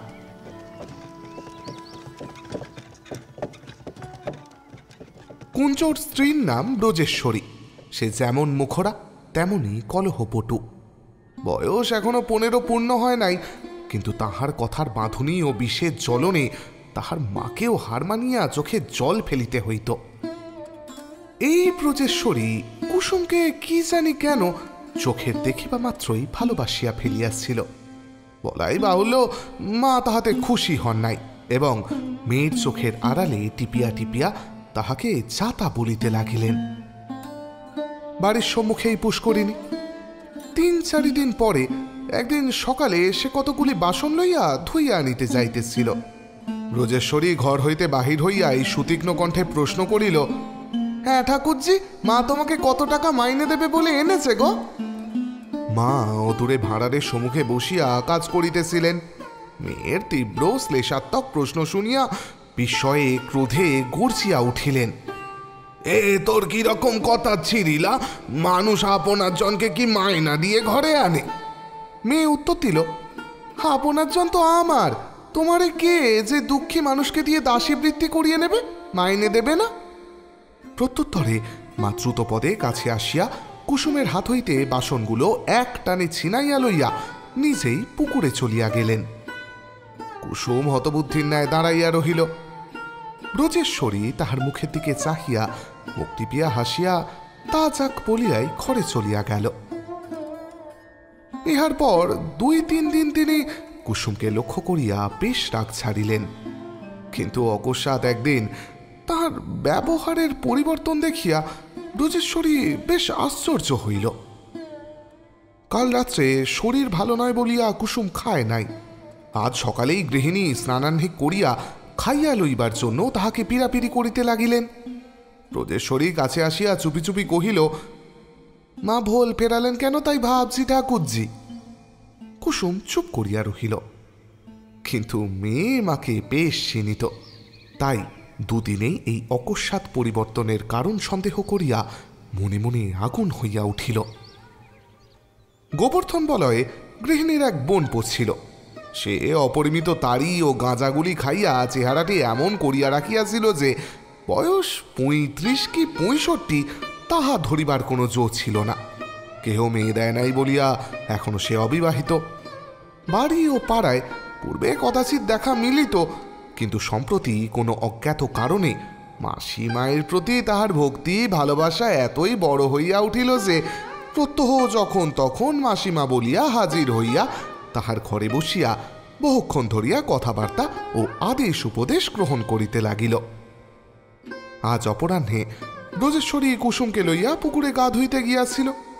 জলে নামিয়া খাটের অদূরে একটা ঘন কামিনী ছাড়ের প্রতি হঠাৎ নজর পড়ায় দেখিল তাহার আড়ালে দাঁড়াইয়া গোবর্ধন এক দৃষ্টে চাহিয়া আছে। তখন আর কিছু না বলিয়া কোনো মতে কাজ সারিয়া পাড়ি ফিরিয়া দেখিল সে উঠানের ওপর দাঁড়াইয়া মাসির সহিত কথা কহিতেছে। কুসুম আকণ্ঠ ঘোমটা টানিয়া দ্রুতপদে পাশ কাটাইয়া ঘরে চলিয়া গেল। ব্রজেশ্বরী কাছে আসিয়া প্রশ্ন করিল, আচ্ছা গোবর্ধন দাদা, আগে কোনো কালে তো তোমাকে দেখতে পেতাম না, আজকাল হঠাৎ এমন সদয় হয়ে উঠেছ কেন বলো তো? বাড়ির ভেতরে আসা যাওয়াটা একটু কম করে ফেলো। গোবর্ধন জানিত না সে তাহাকে দেখিতে পাইয়াছিল, কিন্তু এই প্রশ্নের ভাবে উৎকণ্ঠায় শশব ব্যস্ত হইয়া উঠিল, জবাব দিতে পারিল না। কিন্তু মা অগ্নিমূর্তি হইয়া চোখ রাঙা করিয়া চেঁচাইয়া উঠিলেন, আগে ওর ইচ্ছে হয়নি তাই আসেনি, এখন ইচ্ছে হয়েছে এসেছে, তাতে তোর কি রে? মেয়ে রাগ করিল না, স্বাভাবিক কণ্ঠে বলিল, এই ইচ্ছেটাই আমি পছন্দ করিনে। আমার নিজের জন্য তো বলিনে মা, কিন্তু আমার ননদ রয়েছে, পরের মেয়ে, তা তো মনে রাখতে হবে। মা সপ্তমে চড়িয়া উত্তর করিলেন, পরের মেয়ের জন্য কি আমার আপনার বোন ভাইপোরা পর হয়ে যাবে না বাড়ি ঢুকবে না? তাছাড়া এই পরের মেয়েটা কি পর্দার বিবি না কারুর সামনে বার হন না? হলো ও যেমন করে বার হতে জানে তা দেখলে আমাদের বুড়ো মাগিদের পর্যন্ত লজ্জা করে। ব্রজেশ্বরী বুঝিল মা কি ইঙ্গিত করিয়াছেন, তাই সে থামিয়া গেল। তাহার মনে পড়িল এই কুসুমেরই কত কথা, কত ভাবে, কত ছাদে সে দুদিন আগে মায়ের সহিত আলোচনা করিয়াছে, কিন্তু তখন কথা আলাদা ছিল, এখন সম্পূর্ণ আলাদা হইয়া দাঁড়াইয়াছে। তখন কুসুমকে সে ভালোবাসে নাই, এখন বাসিয়াছে, এবং এ ধরনের ভালোবাসা ভগবানের আশীর্বাদ ব্যতীত দেওয়াও যায় না, পাওয়াও যায় না। ব্রজেশ্বরী যাইবার জন্য উদ্যত হইয়া গোবর্ধনের মুখের পানে তীব্র দৃষ্টিপাত করিয়া কহিল, গোবর্ধন দাদা, ভারী লজ্জার কথা ভাই, মুখ ফুটে বলতে পারলুম না, কিন্তু আমি দেখেছি। দাদার মতো আসতে পারো তো এসো, না হলে তোমার অদৃষ্টে দুঃখ আছে, আর সে দুঃখ কিন্তু মাও ঠেকাতে পারবে না। বলিয়া সে নিচের ঘরে চলিয়া গেল। মা কহিলেন, কি হয়েছে রে গোবর্ধন? গোবর্ধন মুখ রাঙা করিয়া বলিল, তোমার দিব্যি মাসে আমি জানি নে কোন শালা ঝোপের ভেতরে।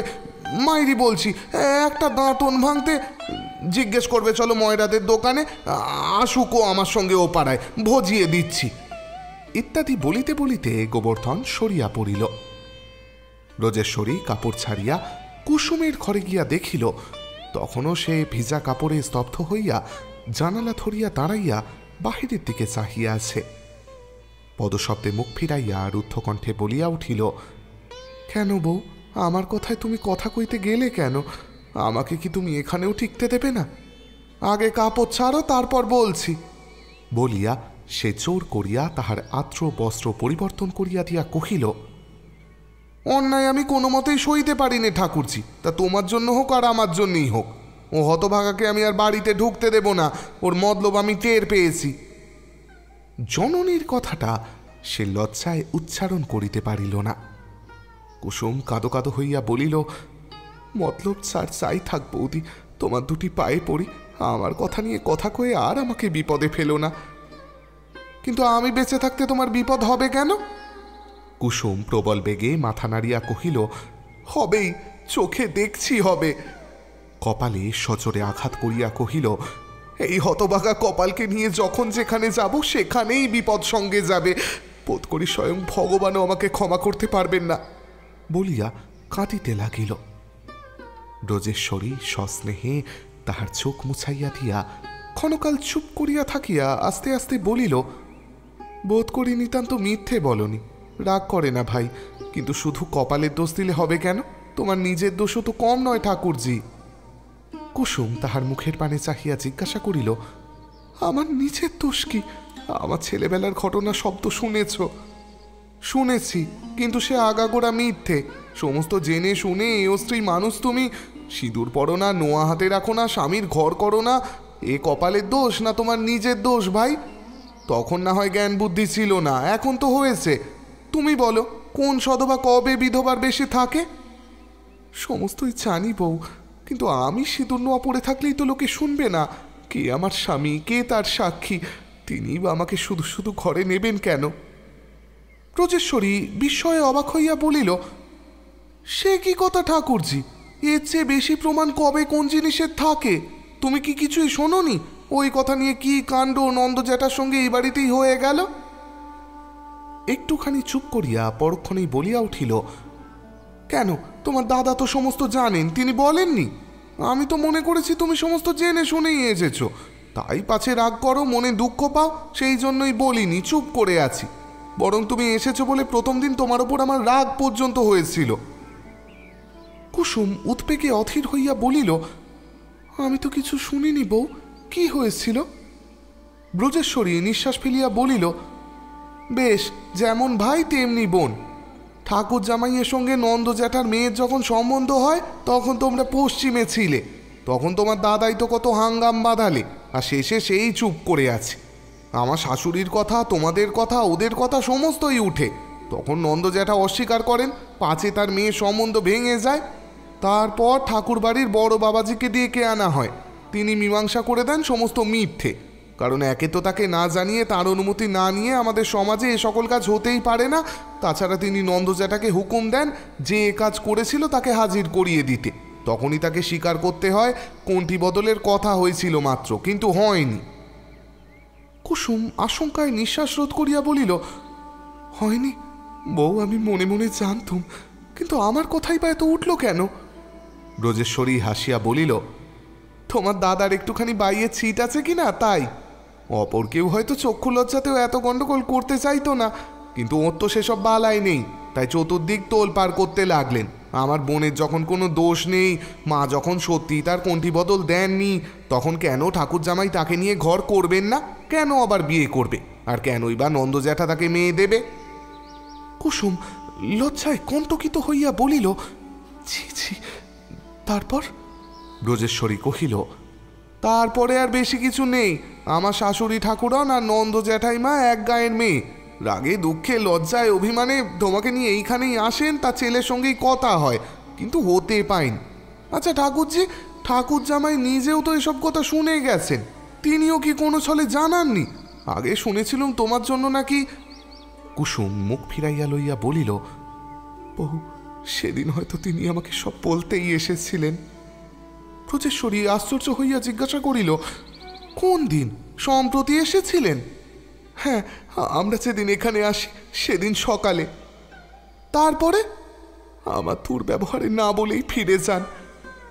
ব্রজেশ্বরী মুখ টিপিয়া হাসিয়া কহিল, কি করেছিলে? কুঞ্জে ঢুকতে দাওনি না কথা কওনি? কুসুম জবাব দিল না। একটা দীর্ঘ নিঃশ্বাস ফেলিয়া ঘাড় হেঁট করিয়া বসিয়া রহিল। ব্রজেশ্বরীও আর কোনো প্রশ্ন করিল না। সন্ধ্যার আধার খনাইয়া আসিতেছিল। চারিদিকে শাঁখের শব্দে সে চকিত হইয়া উঠিয়া দাঁড়াইয়া কহিল, তুমি একটু বসো ভাই, আমি সন্ধ্যা দিয়ে একটা প্রদীপ জেলে আনি, বলিয়া চলিয়া গেল। কিছুক্ষণ পর ফিরিয়া আসিয়া দেখিল কুসুম সেইখানে উপর হইয়া পড়িয়া গোমরিয়া গোমরিয়া কাঁদিতেছে। প্রদীপ যথাস্থানে রাখিয়া দিয়া কুসুমের পাশে আসিয়া বসিল এবং তাহার মাথার উপর একটা হাত রাখিয়া অনেকক্ষণ নীরবে থাকিয়া আস্তে আস্তে বলিল, সত্য এই কাজটা ভালো করনি দিদি। অবশ্য কি করেছিলে তা আমি জানি নে, কিন্তু মনে যখন জানো তিনি কে আর তুমি কে, তখন তার অনুমতি ভিন্ন তোমার কোথাও যাওয়া উচিত হয়নি। কুসুম মুখ তুলিল না, চুপ করিয়া শুনিয়া যাইতে লাগিল। ব্রজেশ্বরী কহিল, তোমাদের কথা তোমাদের মুখ থেকে যতদূর শুনেছি, আমার তেমন অবস্থা হলে পায়ে হেঁটে যাওয়া কি ঠাকুরজি?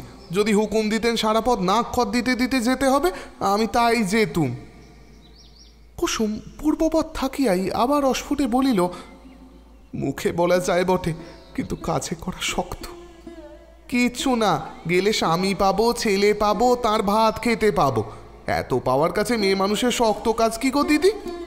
তাও যদি না পাই তবু ফিরে আসতুম না, তাড়িয়ে দিলেও না। গায়ে তো আর হাত দিতে পারতেন না, তবে আর ভয়টা কি? বড় জোর বলতেন তুমি যাও, আমিও বলতুম তুমি যাও। জোর করে থাকলে কি করতেন তিনি? তাহার কথা শুনিয়া এত দুঃখেও কুসুম হাসিয়া ফেলিল। ব্রজেশ্বরী হাসিতে যোগ দিল না। সে নিজের মনের কথাই বলিতেছিল, হাসাইবার জন্য, সান্ত্বনা দিবার জন্য বলে নাই। অধিকতর গম্ভীর হইয়া কহিল, সত্যি বলছি ঠাকুরজি, কারো মানা শুনো না, যাও তার কাছে। এমন বিপদের দিনে স্বামী পুত্রকে একা ফেলে রেখো না। ব্রজেশ্বরীর এই আকস্মিক কণ্ঠস্বরের পরিবর্তনে কুসুম সব ভুলিয়া ধরফর করিয়া উঠিয়া বসিয়া বলিল, বিপদের দিনে কেন? ব্রজেশ্বরী বলিল, বিপদের দিন বই কি? অবশ্য তাঁরা ভালো আছেন, কিন্তু বারলে সেই যে ওলা ওটা শুরু হয়েছিল, তোমার দাদা এখনই বললেন এখন নাকি ভয়ানক বেড়েছে। প্রত্যহ 10 জন 12 জন করে মারা পড়ছে। ছি ছি, ও কি করো, পায়ে হাত দিও না ঠাকুরজি। বৌদি, আমার চরণকে তিনি দিতে এসেছিলেন, আমি নিইনি, আমি কিচ্ছু শুনিনি বৌদি। কুসুম তাহার 2 পা চাপিয়া ধরিয়া কাঁদিয়া উঠিল। ব্রজেশ্বরী বাধা দিয়া বলিল, বেশ বেশ, এখন তো শুনলে, এখন গিয়ে তাকে নাও গে। কি করে যাব? ব্রজেশ্বরী কি বলিতে যাইতেছিল, কিন্তু হঠাৎ পিছনে শব্দ শুনিয়া ঘাড় ফিরাইয়া দেখিল দৌড় ঠেলিয়া চৌখাটের ওদিকে মা দাঁড়াইয়া আছেন। চোখাচোখি হইতেই তীব্র শ্লেষের সহিত বলিলেন, ঠাকুরজি ঠাকুরনকে কি পরামর্শ দেওয়া হচ্ছে শুনি? ব্রজেশ্বরী স্বাভাবিকভাবে বলিল, বেশ তো মা, ভিতরে এসো বলছি। তোমার কিন্তু কোনো ভয়ের কারণ নেই মা, আপনার লোককে কেউ খারাপ মতলব দেয় না, আমিও দিচ্ছি না। মা বহুক্ষণ হইতেই অন্তরে পুড়িয়া মরিতেছিলেন। জ্বলিয়া উঠিয়া বলিলেন, তার মানে কি আমি লোকজনকে কুমতলব দিয়ে থাকি? তখনই জানি ও কালমুখী যখন ঘরে ঢুকেছে তখন এ বাড়িও ছাড়কাড় করবে। সাধে কি কুঞ্জনাথকে 2টি চোখকে দেখতে পারে না? এ সব আবৃত্তির গুণ নেই। মেয়ে তেমনি শক্ত কি একটা জবাব দিতে যাইতেছিল, কিন্তু কুসুমের হাতে চিমটি খাইয়া থামিয়া বলিল, সেই জন্যই কালমুখীকে বলছিলুম, যা শ্বশুর ঘর করগে যা, থাকিস নে এখানে। শ্বশুর বাড়ির নামে মা তাম্বুল রঞ্জিত অধর প্রসারিত ও তিলক সেবিত নাসিকা কুঞ্চিত করিয়া বলিলেন, বলি কোন শ্বশুর ঘরে ঠাকুরজিকে পাঠিয়ে দিচ্ছিস লো নন্দব? এবার ব্রজেশ্বরী ধমক দিয়া উঠিল, সমস্ত জেনে ন্যাক আসে যে খামোকা মানুষকে অপমান করো না মা। শ্বশুর ঘর মানুষের 10-20টা থাকে না। আজ নন্দবোষ্টমের নাম করবে, কাল তোমার গোবর্ধনের বাপের নাম করবে, আর তাই চুপ করে শুনতে হবে? মেয়ের নিষ্ঠুর স্পষ্ট ইঙ্গিতে মা বারুদের মতো ফাটিয়া পড়িয়া চিৎকার করিয়া উঠিলেন, হতভাগী মেয়ে হয়ে তুই মায়ের নামে এত বড় অপবাদ দিস? মেয়ে বলিল, অপবাদ হলেও বাঁচতুম মা, এ যে সত্যি কথা। মায়েরই বলছি মা, তোমাদের মতো দু একটি বৈষ্ণব মেয়েদের গুণে আমার বরং হাঁড়ি মুচি বলে পরিচয় দিতে ইচ্ছে করে, কিন্তু বৈষ্ণব বলতে মাথা কাটা যায়। থাক, আচ্ছা চেঁচামেচি করো না। যদি অপবাদ দিয়েছি বলেই তোমার দুঃখ হয়ে থাকে, ঠাকুরজিকে বারোলে পাঠিয়ে তারপরে তোমার মুখে যা আসে তাই বলে আমাকে গাল দিও। তোমার দিব্যি করে বলছি মা, একটি কথাও আর কইব না। মেয়ের সুতীক্ষ্ণ স্বরের মুখে মা বুঝিলেন, যুদ্ধ এভাবে আর অধিক দূর অগ্রসর হইলে তাহারই পরাজয় ঘটিবে। কণ্ঠস্বর নরম করিয়া বলিলেন, সেখানে পাঠিয়ে দিলেই বা তারা ঘরে নেবে কেন? তোর চেয়ে আমি ঢের বেশি জানি ব্রজেশ্বরী, আর তারা ওর কেউ নন। বৃন্দাবনের সঙ্গে কুসুমের কোনো সম্পর্ক নেই। মিথ্যে আশা দিয়ে ওকে তুই নাচিয়ে বেড়াস নে।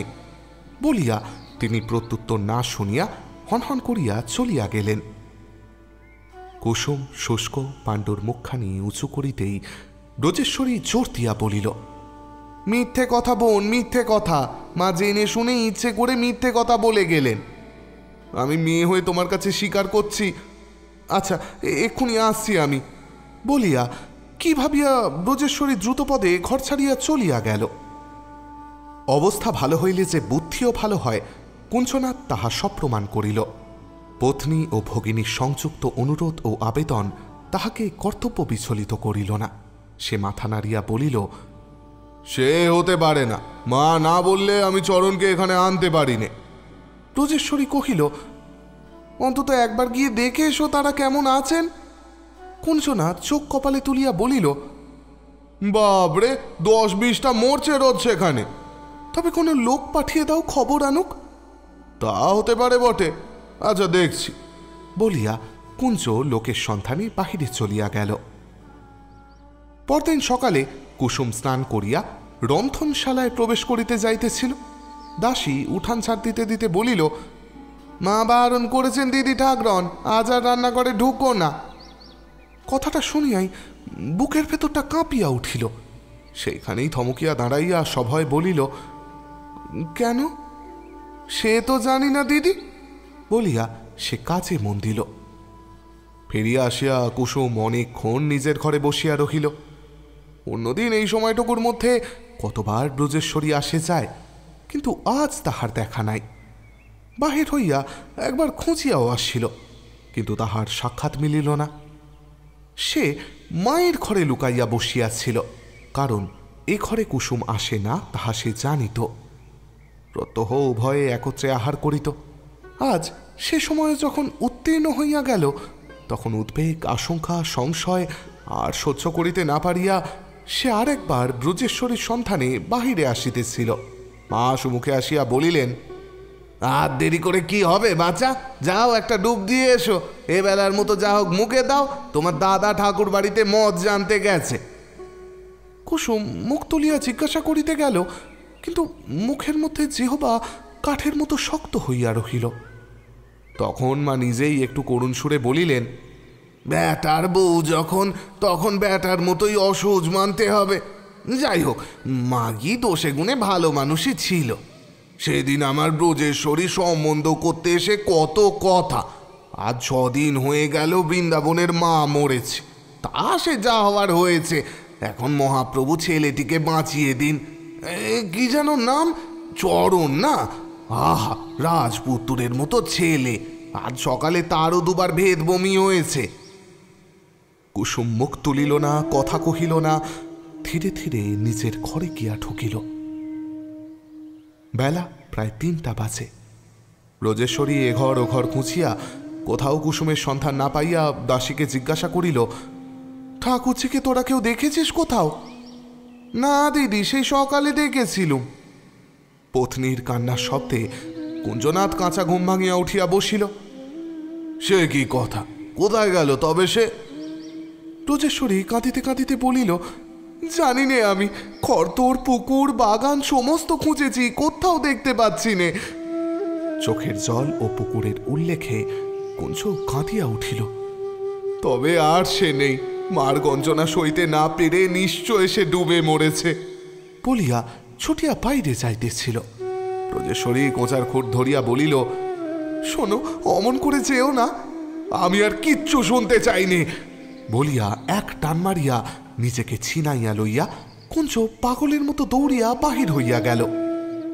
মিনিট 10 পরে মেয়ে মানুষের মতো উচ্চ ঈশ্বরে কাঁদিতে কাঁদিতে ফিরিয়া আসিয়া উঠানে দাঁড়াইয়া চেঁচাইয়া চেঁচাইয়া বলিতে লাগিল, মা আমার বোনকে মেরে ফেলেছে, আর আমি এখানে থাকবো না, আর এ বাড়িতে ঢুকবো না।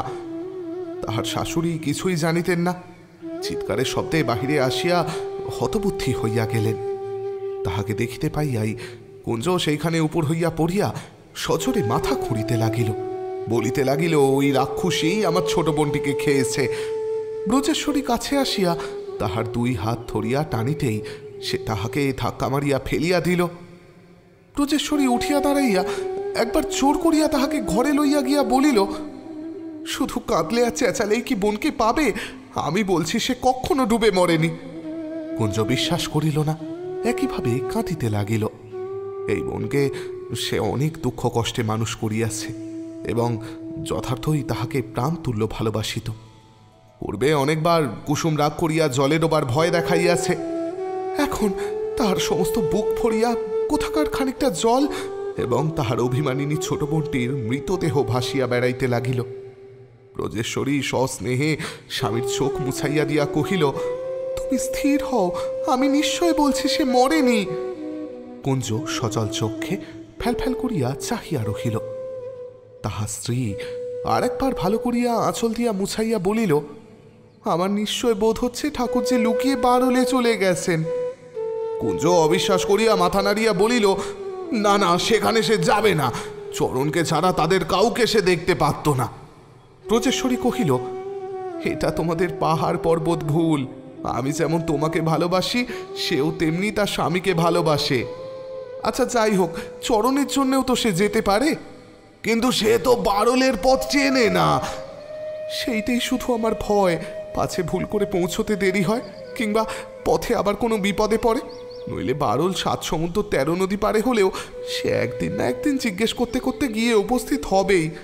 আমার কথা শোনো, তুমি সেই পথে যাও, যদি দেখা পাও সঙ্গে করে নিয়ে গিয়ে তার স্বামীর হাতে তাকে সঁপে দিয়ে ফিরে এসো।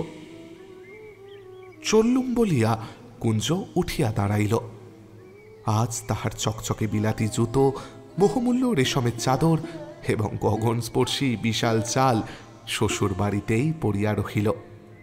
পোড়ারমুখী কুশির শোকে জমিদার কুঞ্জনাথ বাবু ফেরিওয়ালা কুঞ্জপুষ্টমের সাজে খালি পায়ে খালি গায়ে পাগলের মতো দ্রুত পদে বাহির হইয়া গেল।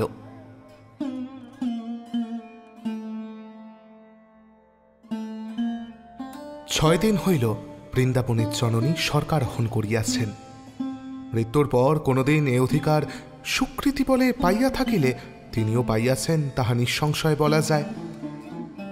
সেদিন তারিণী মুখুজ্জের দুর্ব্যবহার ও ঘোষাল মহাশয়ের শাস্ত্রজ্ঞান ও অভিসম্পাতে অতিশয় পীড়িত হইয়া বৃন্দাবন গ্রামের মধ্যে একটা আধুনিক ধরনের লোহার নলের কূপ প্রস্তুত করাইবার সংকল্প করে, যাহার জল কোনো উপায়েই কেহ দূষিত করিতে পারিবে না এবং যৎসামান্য আয়াস স্বীকার করিয়া আহরণ করিয়া লইয়া গেলে সমস্ত গ্রামবাসীর অভাব মোচন করিয়া দুঃসময়ে বহু পরিমাণ মরি ভয় নিবারণ করিতে সক্ষম হইবে। এমনি একটা বড় রকমের কূপ যত ব্যয়ী হোক নির্মাণ করাইবার অভিপ্রায় সে কলিকাতার কোনো বিখ্যাত কলকারখানার ফোরামে পত্র লিখিয়াছিল। কোম্পানি লোক পাঠাইয়াছিলেন। জননীর মৃত্যুর দিন সকালে তাহারই সহিত বৃন্দাবন কথাবার্তা ও চুক্তিপত্র সম্পন্ন করিতেছিল। বেলা প্রায় 10টা। দাসী ত্রস্ত ব্যস্ত হইয়া বাহিরে আসিয়া কহিল, দাদা বাবু, এত বেলা হয়ে গেল, মা কেন দৌড় খুলছেন না? বৃন্দাবন শঙ্কায় পরিপূর্ণ হইয়া প্রশ্ন করিল, মা কি এখনো শুয়ে আছেন? হ্যাঁ দাদা, ভেতর থেকে বন্ধ, ডেকেও সাড়া পাচ্ছি নে। বৃন্দাবন ব্যাকুল হইয়া ছুটিয়া আসিয়া কপাটে পুনঃ পুনঃ আঘাত করিয়া ডাকিল, মা, ও মা। কেহ সাড়া দিল না। পারিশুদ্ধ সকলে মিলিয়া চেঁচাইতে লাগিল, তথাপি ভিতর হইতে শব্দমাত্র আসিল না। তখন লোহার শাবলের চার দিয়া রুদ্ধদ্বার মুক্ত করিয়া ফেলা মাত্রই ভিতর থেকে একটা একটা ভয়ঙ্কর দুর্গন্ধ যেন মুখের ওপর সজোরে ধাক্কা মারিয়া সকলকে বিমুখ করিয়া ফেলিল। সে ধাক্কা বৃন্দাবন মুহূর্তের মধ্যে সামলাইয়া লইয়া মুখ ফিরাইয়া ভিতরে চাহিল। শয্যা শূন্য, মা মাটিতে লুটাইতেছেন, মৃত্যু আসন্ন প্রায়। ঘরময় বিসূচিকার ভীষণ আক্রমণের সমস্ত চিহ্ন বিদ্যমান। যতক্ষণ তাহার উঠিবার শক্তি ছিল উঠিয়া বাহিরে আসিয়াছিলেন, অবশেষে আসক্ত অসহায় মেঝেই পড়িয়া আর উঠিতে পারেন নাই। জীবনে কখনো কাহাকে বিন্দুমাত্র ক্লেশ দিতে চাহিতেন না, তাই মৃত্যুর কবলে পড়িয়াও অত রাত্রে টাকাটাকি করিয়া কাহারও ঘুম ভাঙাইতে লজ্জাবোধ করিতেছিলেন। সারা রাত্রি ধরিয়া তাহার কি ব্যাপার ঘটিয়াছে তাহা কাহাকেও বলিবার অপেক্ষা রহিল না। মাতার এমন অকস্মাৎ এরূপ শোচনীয় মৃত্যু চোখে দেখিয়া সহ্য করা মানুষের তো সাধ্য নহে। বৃন্দাবনও পারিল না। তথাপি নিজেকে সোজা রাখিবার জন্য একবার প্রাণপণ বলে চৌকাঠ চাপিয়া ধরিল, কিন্তু পরক্ষণেই সংজ্ঞা হারাইয়া জননীর পায়ের কাছে করাইয়া পড়িল। তাহাকে ধরাধরি করিয়া ঘরে আনা হইল। মিনিট কুড়ি পরে সচেতন হইয়া দেখিল মুখের কাছে বসিয়া চরণ কাঁদিতেছে। বৃন্দাবন উঠিয়া বসিল এবং ছেলের হাত ধরিয়া মৃতকল্প জননীর পদপ্রান্তে আসিয়া নিঃশব্দে উপবেশন করিল। যে লোকটা ডাক্তার ডাকিতে গিয়াছিল ফিরিয়া আসিয়া বলিল তিনি নেই, কোথায় গেছেন, এবেলা ফিরিবেন না। মায়ের সম্পূর্ণ কণ্ঠরোধ হইয়াছিল, কিন্তু জ্ঞান ছিল। পুত্র পৌত্রকে কাছে পাইয়া তাহার জ্যোতিহীন দুই চক্ষের প্রান্ত বাহিয়া তপ্ত অশ্রু ছড়িয়া পড়িল। ওষ্ঠাধার বারংবার কাঁপাইয়া তাস্তাসী প্রভৃতি সকলকেই আশীর্বাদ করিলেন। তাহা কাহারও কানে গেল না বটে, কিন্তু সকলেরই হৃদয়ে পৌঁছিল। তখন তুলসী মঞ্চ মূলে শয্যা পাতিয়া তাহাকে শোয়ানো হইল। কতক্ষণ গাছের পানে চাহিয়া রহিলেন। তারপরে মিলন শ্রান্ত চক্ষু দুটি সংসারের শেষ নিদ্রায় ধীরে ধীরে মুদ্রিত হইয়া গেল। অতঃপর এই 6টা দিন রাত বৃন্দাবনের কাটিল শুধু এই জন্য যে তাহা ভগবানের হাতে, তাহার নিজের হাতে থাকিলে কাটিত না। কিন্তু চরণ আর খেলাও করে না, কথাও কহে না। বৃন্দাবন তাহাকে কত রকমের মূল্যবান খেলনা কিনিয়া দিয়াছিল, নানাবিধ কলের গাড়ি, জাহাজ, ছবি দেওয়া পশু পক্ষী, যে সমস্ত লইয়া ইতিপূর্বে সে নিয়তই ব্যস্ত থাকিত। এখন তাহা ঘরের কোণে পড়িয়া থাকে, সে হাত দিতেও চাহে না। যে বিপদের দিনে এই শিশুর প্রতি লক্ষ্য করিবার কথাও কাহারও মনে হয় নাই, তাহার ঠাকুরমাকে যখন চাদর চাপা দিয়া খাটে তুলিয়া বিকট হরিধ্বনি দিয়া লইয়া যায়, তখন সে তাহারই পাশে দাঁড়াইয়া ফ্যাল ফ্যাল করিয়া চাহিয়াছিল। কেন ঠাকুরমা তাহাকে সঙ্গে লইলেন না? কেন গরুর গাড়ির বদলে মানুষের কাঁধে অমন করে মুড়িসুড়ি দিয়া নিঃশব্দে চলিয়া গেলেন? কেন ফিরিয়া আসিতেছেন না? কেন বাবা এত কাঁদেন? ইহাই সে তখন আপন মনে চিন্তা করে। তাহার এই হতাশ বিহবল বিষণ্ণ মূর্তি সকলেরই দৃষ্টি আকর্ষণ করিল না শুধু তাহার পিতার। মায়ের আকস্মিক মৃত্যু বৃন্দাবনকে এমন আচ্ছন্ন করিয়া ফেলিয়াছিল যে কোনো দিকে মনোযোগ করিবার, বুদ্ধিপূর্বক চাহিয়া দেখিবার বা চিন্তা করিবার শক্তি তাহার মধ্যে ছিলই না। তাহার উদাস উদ্ভ্রান্ত দৃষ্টির সম্মুখে যাহাই আসিত তাহাই ভাসিয়া যাইত, স্থির হইতে পারিত না। এই কয়দিন প্রত্যহ সন্ধ্যার সময় তাহার শিক্ষক দুর্গাদাসবাবু আসিয়া বসিতেন, কত রকম করিয়া বুঝাইতেন। বৃন্দাবন চুপ করিয়া শুনিত বটে, কিন্তু অন্তরের মধ্যে কিছুই গ্রহণ করিতে পারিত না। কারণ এই একটা ভাব তাহাকে স্থায়ীরূপে গ্রাস করিয়া ফেলিয়াছিল যে অকস্মাৎ অকুল সমুদ্রের মাঝখানে তাহার জাহাজের তলা ফাঁসিয়া গিয়াছে। হাজার চেষ্টা করিলেও এ ভগ্ন পথ কিছুতেই বন্দরে পৌঁছবে না। শেষ পরিণতি যাহার সমুদ্র গর্বে, তাহার জন্য হাঁপাইয়া মরিয়া লাভ কি? এমন না হইলে তাহার অমন স্ত্রী জীবনের সূর্যোদয় চরণকে রাখিয়া অপসৃত হইত না। এমন অসময়ে কুসুমের হয়তো দয়া হইত, এত নিষ্ঠুর হইয়া চরণকে পরিত্যাগ করিতে পারিত না। এবং সকলের ওপর তাহার মা, এমন মা কে কবে পায়? যাইবার সময় তিনিও যেন স্বেচ্ছায় বিদায় হইয়া গেলেন, যাইবার সময় কথাটি পর্যন্ত কহিয়া গেলেন না। এমনই করিয়া তাহার বিপর্যস্ত মস্তিষ্কে বিধাতার ইচ্ছা যখন প্রত্যহ স্পষ্ট হইতে স্পষ্টতর হইয়া দেখা দিতে লাগিল, তখন বাড়ির পুরাতন দাসী আসিয়া কাঁদো কাঁদো হইয়া নালিশ করিল, দাদা, শেষকালে কি ছেলেটিকেও হারাতে হবে? একবার তাকে তুমি কাছে ডাকো, আদর করো, চেয়ে দেখো দেখি কিরকম হয়ে গেছে। তাহার কথাগুলো লাঠির মতো বৃন্দাবনের মাথায় পড়িয়া তন্ত্রার ঘোর ভাঙাইয়া দিল। সে চমকিয়া উঠিয়া বলিল, কি হয়েছে চরণের? দাসী অপ্রতিভ হইয়া বলিল, ভালাই ষাট, কিছু হয়নি, আয় বাবা চরণ, কাছে আয়, বাবা ডাকছেন। অত্যন্ত সংকুচিত ধীর পদে চরণ আড়াল হইতে সম্মুখে আসিয়া দাঁড়াইতেই বৃন্দাবন ছুটিয়া গিয়া তাহাকে বুকে চাপিয়া ধরিয়া সহসা কাঁদিয়া ফেলিল। বলিতে লাগিল, চরণ, তুইও কি যাবি নাকি? দাসী ধমক দিয়া উঠিল, ছি, ও কি কথা দাদা? বৃন্দাবন লজ্জিত হইয়া চোখ মুছিয়া ফেলিয়া আজ অনেক দিন পর একবার হাসিবার চেষ্টা করিল। দাসী নিজের কাজে চলিয়া গেলে চরণ চুপি চুপি আবেদন করিল, মার কাছে যাব বাবা। সে যে ঠাকুমার কাছে যাইতে চাহে নাই, ইহাতেই বৃন্দাবন মনে মনে ভারী আরাম বোধ করিল। আদর করিয়া বলিল, তোর মা তো সে বাড়িতে নেই রে চরণ। কখন আসবেন তিনি? সে তো জানি নে বাবা। আচ্ছা, আজই আমি লোক পাঠিয়ে খবর নিচ্ছি। চরণ খুশি হইল। সেই দিনই বৃন্দাবন অনেক ভাবিয়া চিন্তিয়া চরণকে আসিয়া লইয়া যাইবার জন্য কেশবকে চিঠি লিখিয়া দিল। গ্রামের ভীষণ অবস্থাও সেই পত্রেই লিখিয়া জানাইল। মায়ের শ্রাদ্ধের আরও 2 দিন বাকি আছে। সকালে বৃন্দাবন চণ্ডীমণ্ডপে কাজে ব্যস্ত ছিল। খবর পাইল ভিতরে চরণের ভেদ বমি হইতেছে।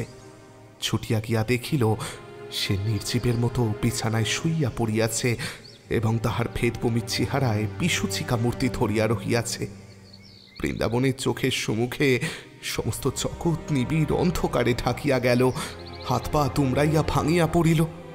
একবার কেশবকে খবর দাও বলিয়া সে সন্তানের শয্যার নিচে মরার মতো শুইয়া পড়িল। ঘণ্টাখানেক পরে গোপাল ডাক্তারের বসিবার ঘরে বৃন্দাবন তাহার পা দুটো আকুলভাবে চাপিয়া ধরিয়া বলিল, দয়া করুন ডাক্তারবাবু, ছেলেটিকে বাঁচান। আমার অপরাধ যতই হয়ে থাক, কিন্তু সে নির্দোষ, অতি শিশু ডাক্তারবাবু। একবার পায়ের ধুলো দিন, একবার তাকে দেখুন, তার কষ্ট দেখলে আপনারও মায়া হবে। গোপাল বিকৃত মুখ নাড়া দিয়া বলিল, তখন মনে ছিল না যে তারিণী মুখুজ্জে এই ডাক্তারবাবুরই মামা?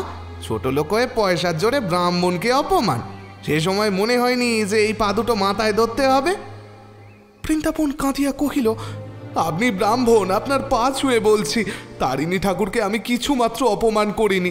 যা তাকে নিষেধ করেছিলাম সমস্ত গ্রামের ভালোর জন্যই করেছিলাম। আপনি ডাক্তার, আপনি তো জানেন এ সময় খাবার জল নষ্ট করা কি ভয়ানক অন্যায়। গোপাল পা ছিনাইয়া লইয়া বলিল, হ্যাঁ, অন্যায় বই কি, মামা ভারী অন্যায় করেছে। আমি ডাক্তার, আমি জানি নে। তুমি দুর্গা দাসের কাছে 2 ছত্তর ইংরেজি পড়ে আমাকে জ্ঞান দিতে এসেছ। অত বড় পুকুরে দোকানে কাপড় কাচলে জল নষ্ট হয়? আমি কি কচি খোকা? এ আর কিছু নয় বাপু, এ শুধু টাকার গরম। ছোট লোকের টাকা হলে যা হয় ঠিক তাই, নইলে বামুনে তুমি ঘাট বন্ধ করতে চাও? এত দর্প, এত অহংকার! যাও যাও, তোমার বাড়ি আমি মারাবো না। ছেলের জন্য বৃন্দাবনের বুক ফাটিয়া যাইতেছিল। পুনরায় ডাক্তারের পা জড়াইয়া ধরিয়া মিনতি করিতে লাগিল, ঘাট মানছি আমি, পায়ের ধুলো মাথায় নিচ্ছি ডাক্তারবাবু, একবার চলুন, শিশুর প্রাণ বাঁচান ডাক্তারবাবু। 100 টাকা দেব। আচ্ছা আচ্ছা, 200, না না 500 দেব ডাক্তারবাবু। যা চান আপনি তাই দেব। ওষুধ দিন। 500 টাকা? গোপাল নরম হইয়া বলিলেন, কি জানো বাবু, তাহলে খুলেই বলি, ওখানে গেলে আমাকে এক ঘরে হতে হবে। এইমাত্র তাঁরাও এসেছিলেন। না বাপু, তারিণী মামা অনুমতি না দিলে আমার সঙ্গে গ্রামের সমস্ত ব্রাহ্মণ আহার ব্যবহার বন্ধ করে দেবে। নইলে আমি ডাক্তার, আমার কি, টাকা নেব, ওষুধ দেব, কিন্তু সে তো হবার জোর নেই। তোমার ওপর দয়া করতে গিয়ে ছেলে মেয়ের বিয়ে বইতে দেব কি করে বাপু? কাল আমার মা মরলে তার গতি হবে কি করে? তখন তোমাকে নিয়ে তো আমার কাজ চলবে না। বরং এক কাজ করো, ঘোষাল মশাইকে নিয়ে আমার মামার কাছে যাও, তিনি প্রাচীন লোক, তার কথা সবাই শোনে, হাতে পায়ে ধরোগে। কি জানো বৃন্দাবন, তারা একবার বললেই আমি আজকাল টাটকা ভালো ঔষধ এনেছি, দিলেই সেরে যাবে। বৃন্দাবন বিহ্বল দৃষ্টিতে চাহিয়া রহিল। গোপাল ভরসা দিয়া পুনরায় কহিলেন, ভয় নেই ছোকরা, যাও, দেরি করো না। আর দেখো বাপু, আমার টাকার কথাটা সেখানে বলে কাজ নেই, কিন্তু যাও, ছুটে যাও।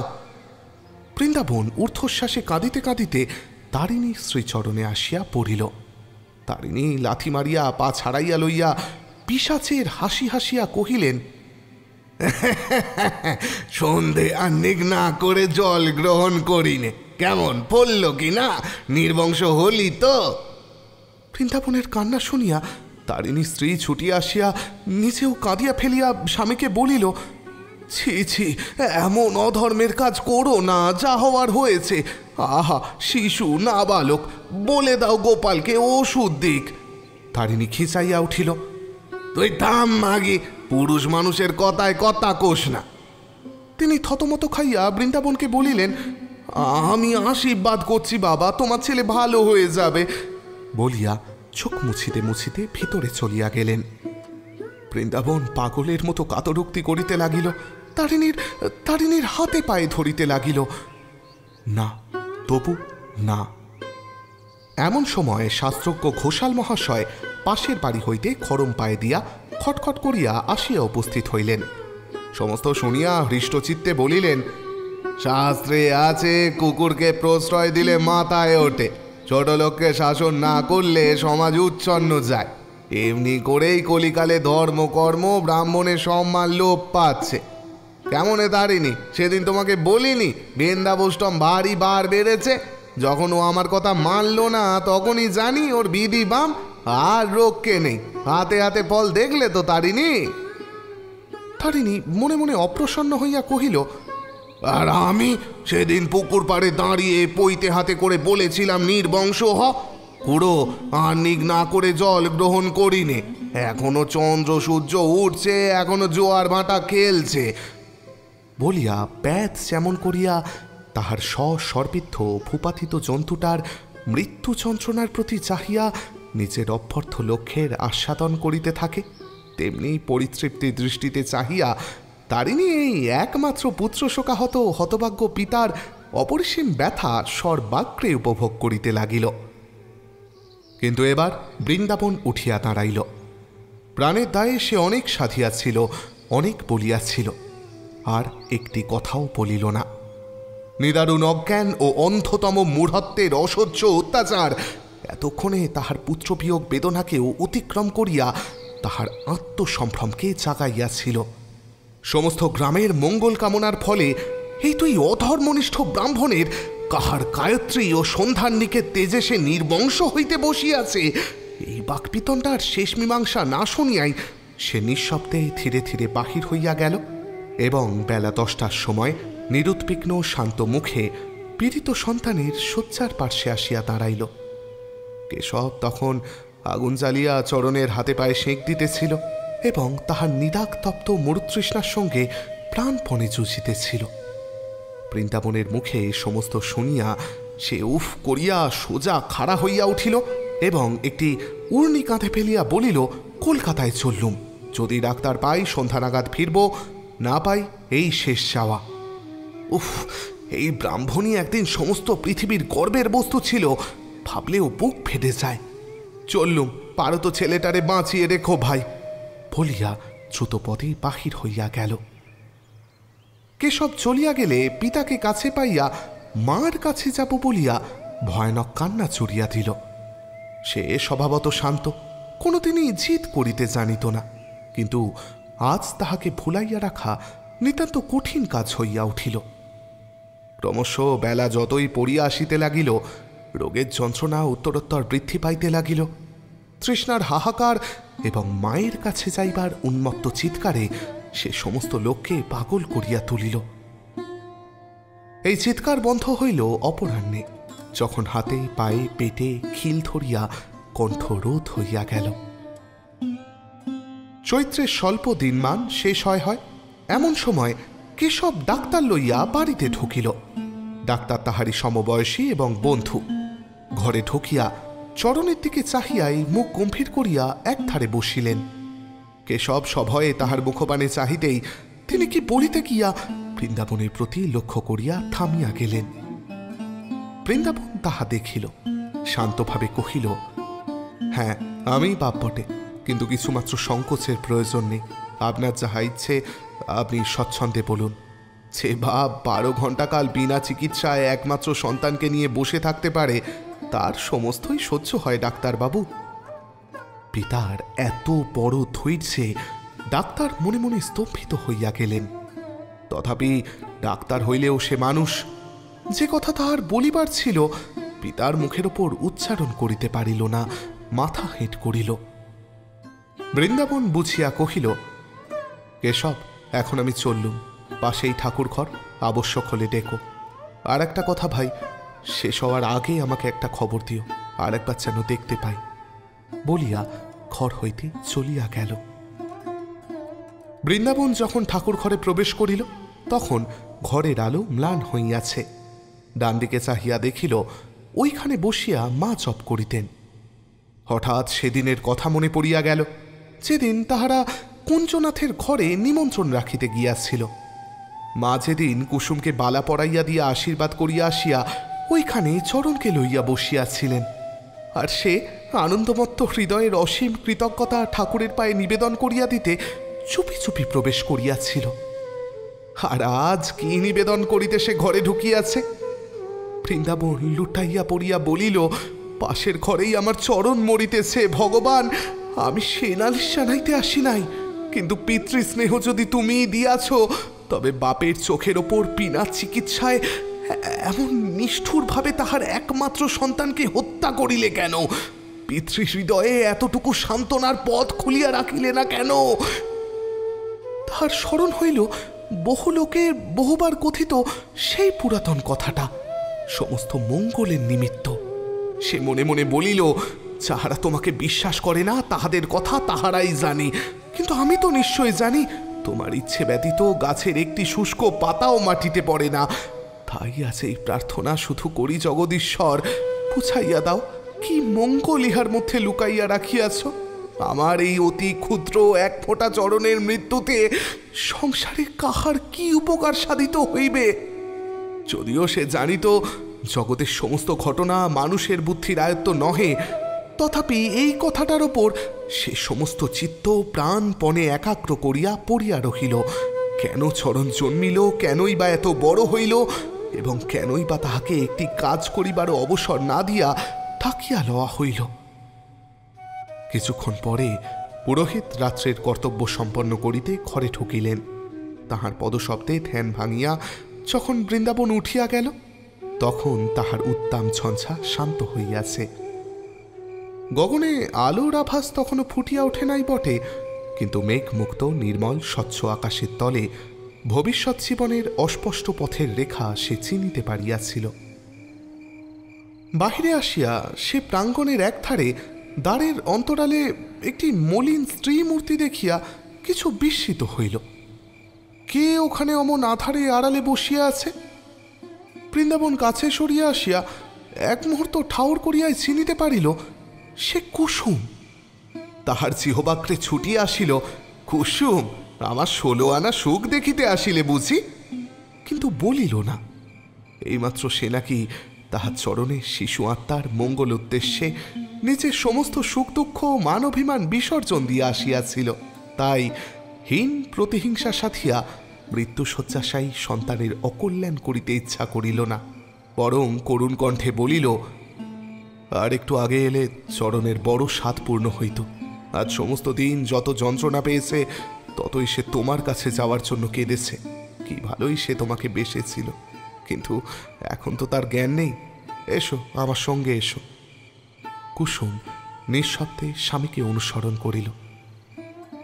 দ্বারের কাছে আসিয়া বৃন্দাবন হাত দিয়া চরণের অন্তিম শয্যা দেখাইয়া দিয়া কহিল, ওই যে চরণ শুয়ে আছে, যাও নাওকে।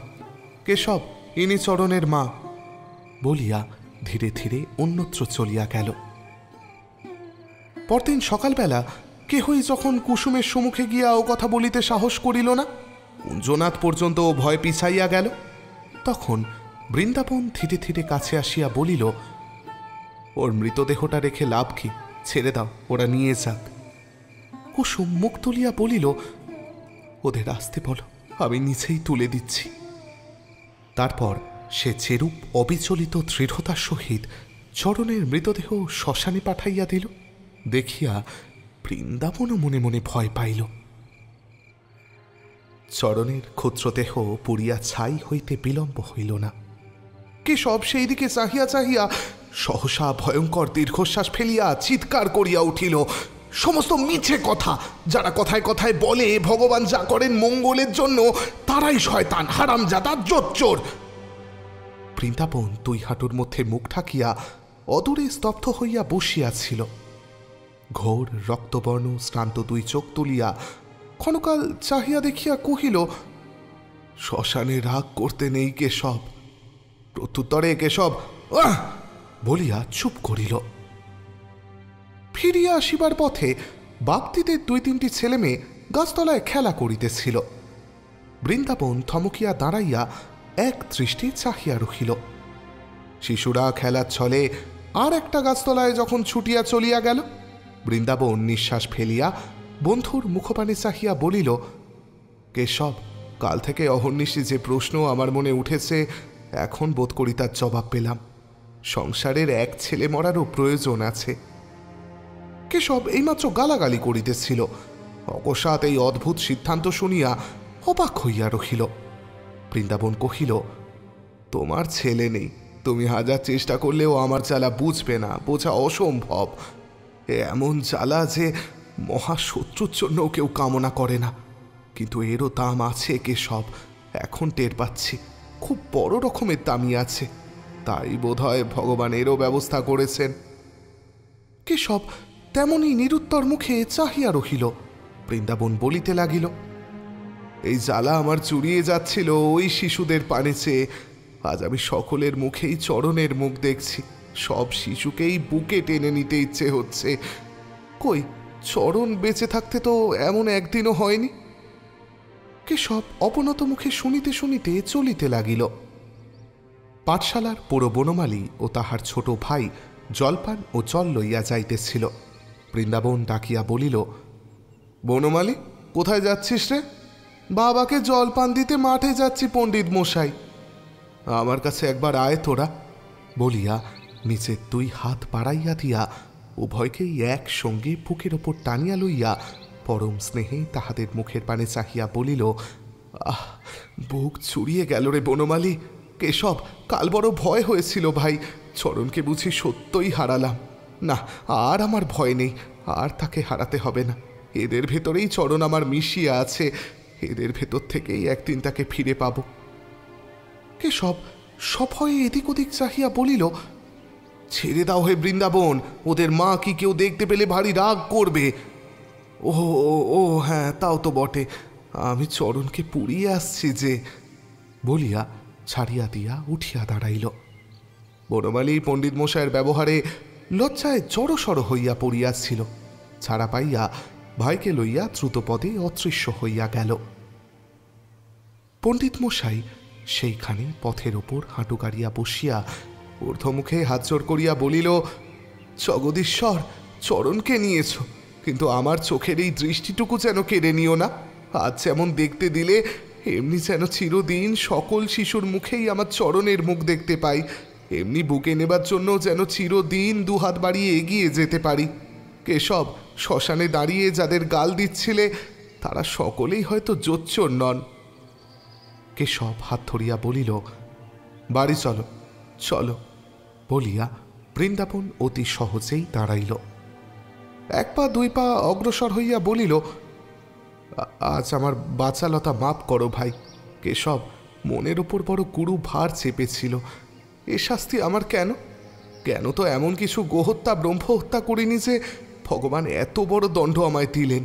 আমার কথাটা সম্পূর্ণ না হইতেই কেশব উদ্ধতভাবে গর্জিয়া উঠিল, জিজ্ঞেস করো গে ওই হারামজাদা বুড়ো ঘোষালকে, সে বলবে তার জপ তপের তেজে। জিজ্ঞেস করো গে ওই আরেক জোচ্চরকে, সে বলবে পূর্বজন্মের পাপে। এই দেশের ব্রাহ্মণগুলো। বৃন্দাবন ধীরভাবে বলিল, কেশব, গোখরো সাপের খোলসকে লাঠির আঘাত করে লাভ নেই ভাই। পচা ঘোলের দুর্গন্ধের অপবাদ দুধের ওপর আরোপ করাও তো ভুল। অজ্ঞান ব্রাহ্মণকেও কোথায় ঠেলে নিয়ে গেছে তাই বরং দেখো। কেশব সেই সব কথা স্মরণ করিয়া ক্রোধে ক্ষোভে অন্তরে পুড়িয়া যাইতেছিল। যা মুখে আসিল বলিল, তবে এত বড় দণ্ড কেন? বৃন্দাবন কহিল, দণ্ড তো নয়, সেই কথাই তোমাকে বলছিলুম কেশব। যখন কোনো পাপের কথাই মনে পড়ে না, তখন আমার পাপের শাস্তি স্বীকার করে নিজেকে ছোট করে দেখতে চাইনি আমি। এ জীবনে স্মরণ হয় না, কত জীবনের খাড়েও নিরর্থক অপরাধ চাপিয়ে দিলে আত্মারই অপমান করা হয়। সুতরাং আমার এই পাপের ফল নয়, অপরাধের শাস্তি নয়, এ আমার গুরুগৃহবাসের কৌরবের ক্লেশ। কোনো বড় জিনিসই বিনা দুঃখে মেলে না কেশব। আজ আমার চরণের মৃত্যুতে যে শিক্ষা লাভ হলো, তত বড় শিক্ষা পুত্র শোকের মতো মহৎ দুঃখ ছাড়া আর কিছুতেই সে মেলে না। বুক ছিঁড়ে দেখাবার হলে তোমাকে দেখাতাম। আজ পৃথিবীর যেখানে যত ছেলে আছে, তাদের সবাইকে আমার চরণ তার নিজের জায়গাটি ছেড়ে দিয়ে গেছে। তুমি ব্রাহ্মণ, আজ আমাকে শুধু এটুকু আশীর্বাদ করো, আজ যা পেয়েছি তাকে যেন না হারিয়ে ফেলে সব নষ্ট করে বসি। বৃন্দাবনের কণ্ঠ রুদ্ধ হইয়া গেল। দুই বন্ধু মুখোমুখি দাঁড়াইয়া ঝরঝর করিয়া কাঁদিয়া ফেলিল। সেদিন বৃন্দাবন একটি মাত্র কূপ প্রস্তুত করাইবার সংকল্প করিয়াছিল, কিন্তু দেখা গেল একটি যথেষ্ট নহে। গ্রামের পূর্ব দিকেই অধিকাংশ দুঃখী লোকের বাস। এ পাড়ায় আর একটা বড় রকমের কূপ প্রস্তুত না করিলে জলকষ্ট এবং ব্যাধি পীড়া নিবারিত হইবে না। তাই কেশব ফার্মের সাহেবদের সঙ্গে সাক্ষাৎ করিয়া সংবাদ লইয়া আসিল যে যথেষ্ট অর্থ ব্যয় করিলে এমন কূপ নির্মাণ করা যাইতে পারে, যাহাতে শুধু একটি গ্রাম নয়, ৫-৭টা গ্রামেরও দুঃখ দূর করা যাইতে পারে। উপরন্তু অসময়ে যথেষ্ট পরিমাণে চাষাবাদের সাহায্যও চলিতে পারিবে। বৃন্দাবন খুশি হইয়া সম্মত হইল এবং সেই উদ্দেশ্যে শ্রাদ্ধের দিন দেবোত্তর সম্পত্তি ব্যতীত সমুদয় সম্পত্তি রেজিস্ট্রি করিয়া কেশবের হাতে তুলিয়া দিয়া বলিল, কেশব, এই করো ভাই, বিষাক্ত জল খেয়ে আমার চরণের বন্ধু বান্ধবেরা যেন আর না মরে। আর আমার সকল সম্পত্তির বড় সম্পত্তি এই পাঠশালা। এর ভারও যখন নিলে তখন আর আমার কোনো চিন্তা নেই। যদি কোনোদিন এদিকে ফিরে আসি, যেন দেখতে পাই আমার পাঠশালার একটি ছাত্র মানুষ হয়েছে। আমি শুধু সেই দিন চরণের দুঃখ ভুলিব। দুর্গাদাসবাবু এ কয়দিন সর্বদাই উপস্থিত থাকিতেন। নিরতিশয় ক্ষুব্ধ হইয়া বলিলেন, বৃন্দাবন, তোমাকে সান্ত্বনা দেওয়ার কথা খুঁজে পাইনে বাবা, কিন্তু দুঃখ যত বড়ই হোক সহ্য করাই তো মনুষ্যত্ব। অক্ষম অপারগ হয়ে সংসার ত্যাগ করা কখনোই ভগবানের অভিপ্রায় নয়। বৃন্দাবন মুখ তুলিয়া মৃদুকণ্ঠে কহিল, সংসার ত্যাগ করার কোনো সংকল্প তো আমার নেই মাস্টার মশাই, বরং সে তো একেবারেই অসম্ভব। ছেলেদের মুখ দেখতে না পেলে আমি একটা দিনও বাঁচব না। আপনার দয়ায় আমি পণ্ডিত মশাই বলে সকলের পরিচিত। আমার এই সম্মান আমি কিছুতেই হাতছাড়া করব না। আবার কোথাও গিয়ে এই ব্যবসায় আরম্ভ করে দেব। দুর্গাদাসবাবু বলিলেন, কিন্তু তোমার সর্বস্ব তো জল কষ্ট মোচনের জন্য দান করে গেলে, তোমাদের ভরণ পোষণ হবে কি করে? বৃন্দাবন সলজ্জ হাস্যে দেয়ালে টাঙানো ভিক্ষার ঝুলি দেখাইয়া বলিল, বৈষ্ণবের ছেলের কোথাও মুষ্টি ভিক্ষার অভাব হবে না মাস্টার মশাই। এইতেই আমার বাকি দিনগুলো স্বচ্ছন্দে কেটে যাবে। তাছাড়া সম্পত্তি আমার চরণে, আমি তারই সঙ্গী সাথীদের জন্য দিয়ে গেলাম। দুর্গাদাস ব্রাহ্মণ এবং প্রবীণ হইলেও শ্রাদ্ধের দিন উপস্থিত থাকিয়া সমস্ত তত্ত্বাবধান করিয়াছেন। তাই তিনিও কুসুমের যথার্থ পরিচয় জানিতে পারিয়াছিলেন। এখন তাহাই স্মরণ করিয়া বলিলেন, সেটা ভালো হবে না বাবা, তোমার কথা স্বতন্ত্র, কিন্তু বৌমার পক্ষে সেটা ভারী লজ্জার কথা। এমন হতে পারে না বৃন্দাবন। বৃন্দাবন মুখ নিচু করিয়া কহিল, তিনি তার ভাইয়ের কাছেই যাবেন। দুর্গাদাস বৃন্দাবনকে ছেলের মতো স্নেহ করিতেন। তাহার বিপদে এবং সর্বোপরি এই গৃহত্যাগের সংকল্পে যৎপরণাস্তি ক্ষুব্ধ হইয়া নিবৃত্ত করিবার শেষ চেষ্টা করিয়া বলিলেন, বৃন্দাবন জন্মভূমি ত্যাগ করিবার আবশ্যকতা কি? এখানে বাস করেও তো পূর্বের মতো সমস্ত হতে পারে। বৃন্দাবনের চোখ ছলছল করিয়া উঠিল, বলিল, ভিক্ষা ছাড়া আমার আর উপায় নেই, কিন্তু সে আমি এখানে পারব না। তাছাড়া এ বাড়িতে যেদিকেই চোখ পড়ছে সেই দিকেই তার ছোট্ট হাতখানি চিহ্ন দেখতে পাচ্ছি। আমাকে ক্ষমা করুন মাস্টার মশাই, আমি মানুষের মাথায় গুরুভারে গুঁড়ো হয়ে যাবে। দুর্গাদাস বিমর্ষ মুখে মৌন রহিলেন। যে ডাক্তার চরণের শেষ চিকিৎসা করিয়াছিলেন, সেদিনের মর্মান্তিক ঘটনা তাহাকে আচ্ছন্ন করিয়া ফেলিয়াছিল।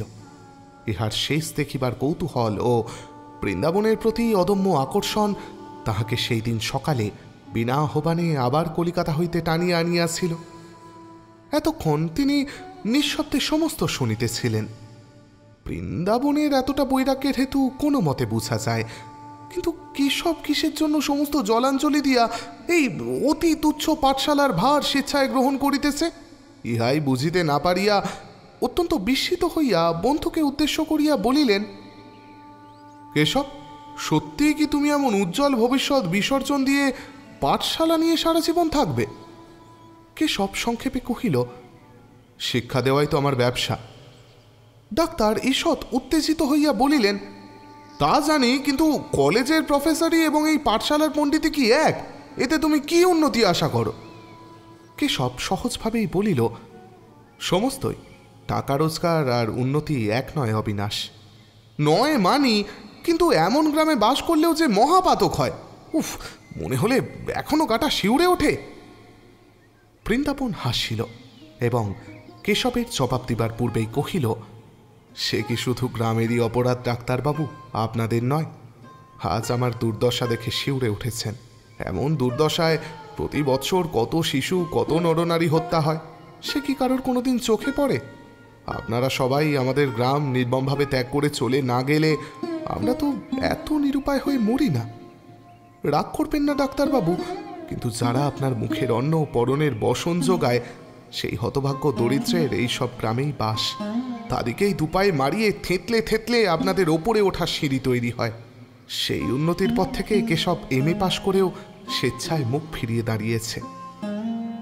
কেশব আনন্দে উৎসাহে সহসা বৃন্দাবনকে আলিঙ্গন করিয়া বলিয়া উঠিল, বৃন্দাবন, মানুষ হওয়ার কত বড় সুযোগই না তুমি আমাকে দিয়ে গেলে। 10 বছর পর একবার দয়া করে ফিরে এসো, দেখে যেও তোমার জন্মভূমিতে লক্ষ্মী সরস্বতীর প্রতিষ্ঠা হয়েছে কিনা।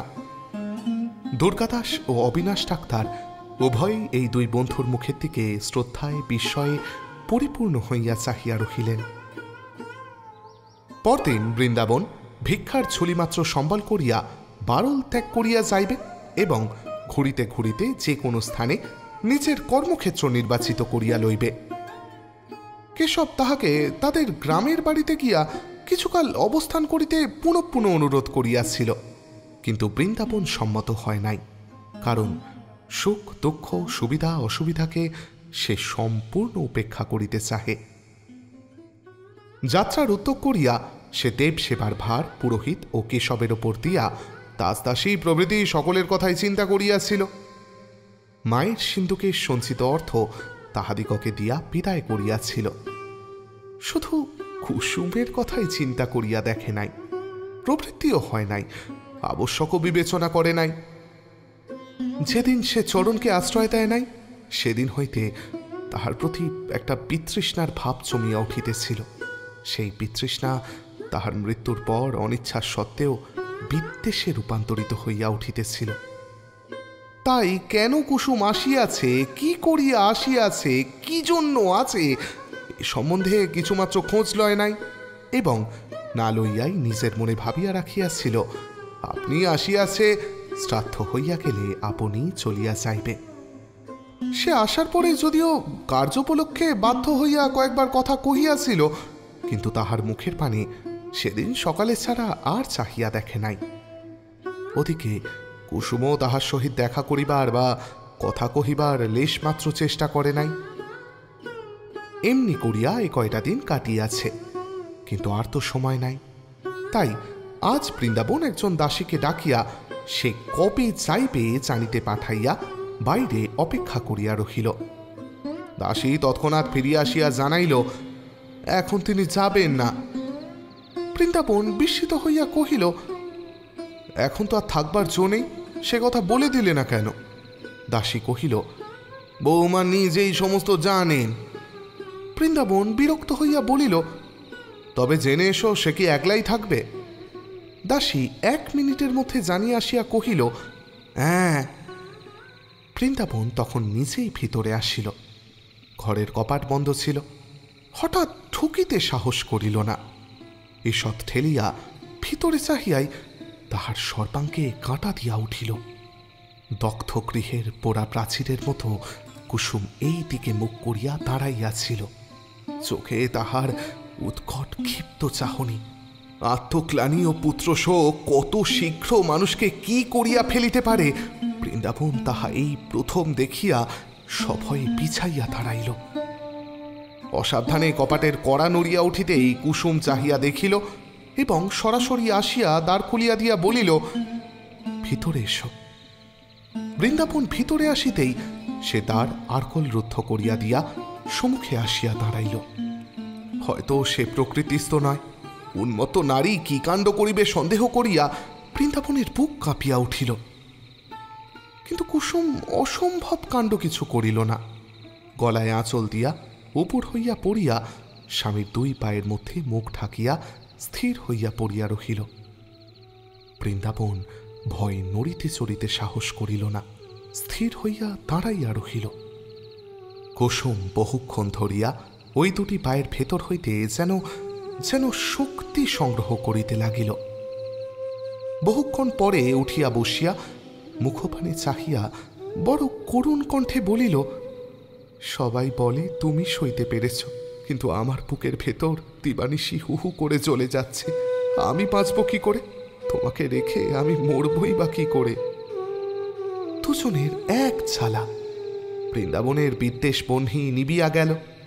সে হাত ধরিয়া তুলিয়া বলিল, কুসুম, আমি যাতে শান্তি পেয়েছি তুমিও তাতেই পাবে, সে ছাড়া আর পথ নেই। কুসুম চুপ করিয়া চাহিয়া রহিল। বৃন্দাবন বলিতে লাগিল, চরণকে যে তুমি কত ভালোবাসিতে তা আমি জানি কুসুম, তাই তোমাকেও এ পথে ডাকছি। সে তোমার মরেনি, হারায়নি, শুধু লুকিয়ে আছে। একবার ভালো করে চেয়ে দেখতে শিখলেই দেখতে পাবে, যেখানে যত ছেলে মেয়ে আছে আমাদের চরণও তাদের সঙ্গেই আছে।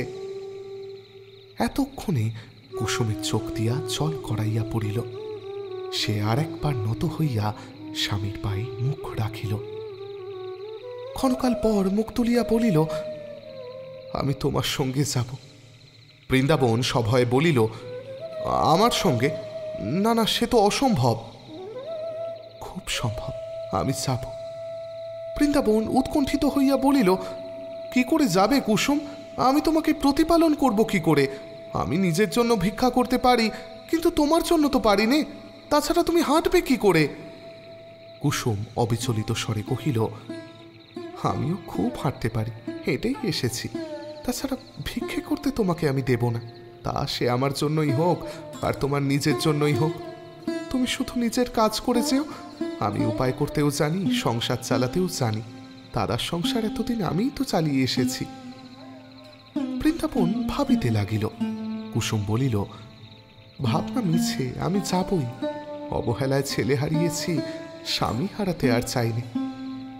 বৃন্দাবন আরো ক্ষণকাল চিন্তা করিয়া প্রশ্ন করিল, চরণ আমার যে মন্ত্রে আমাকে দীক্ষিত করে গেছে, পারবে সেই মন্ত্রে নিজেকে দীক্ষিত করতে? কুসুম শান্ত দৃঢ় কণ্ঠে বলিল, পারব। তবে চলো বলিয়া বৃন্দাবন সম্মতি জানাইল এবং আর একবার কেশবের ওপর সমস্ত ভার তুলিয়া দিয়া সেই রাত্রেই স্ত্রীকে সঙ্গে করিয়া বারল ত্যাগ করিয়া গেল।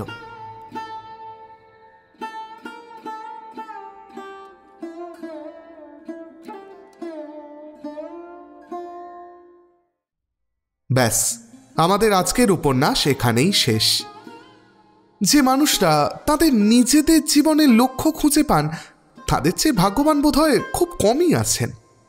তবে কিছু কিছু মানুষকে সেই লক্ষ্যভেদ করার জন্য অনেক বড় বলি দিয়ে নিজেকে প্রস্তুত করতে হয়। তখন সেই বলি দেওয়া মানুষটার কষ্টে কাঁদবে না সেই দিক খুঁজে পাওয়ার মানুষটার ভাগ্যে খুশি হবে, সেটা অন্য কেউ বুঝতে পারে না। এই দেখুন না, আমিও পারছি না, হয়তো আপনারাও পারছেন না।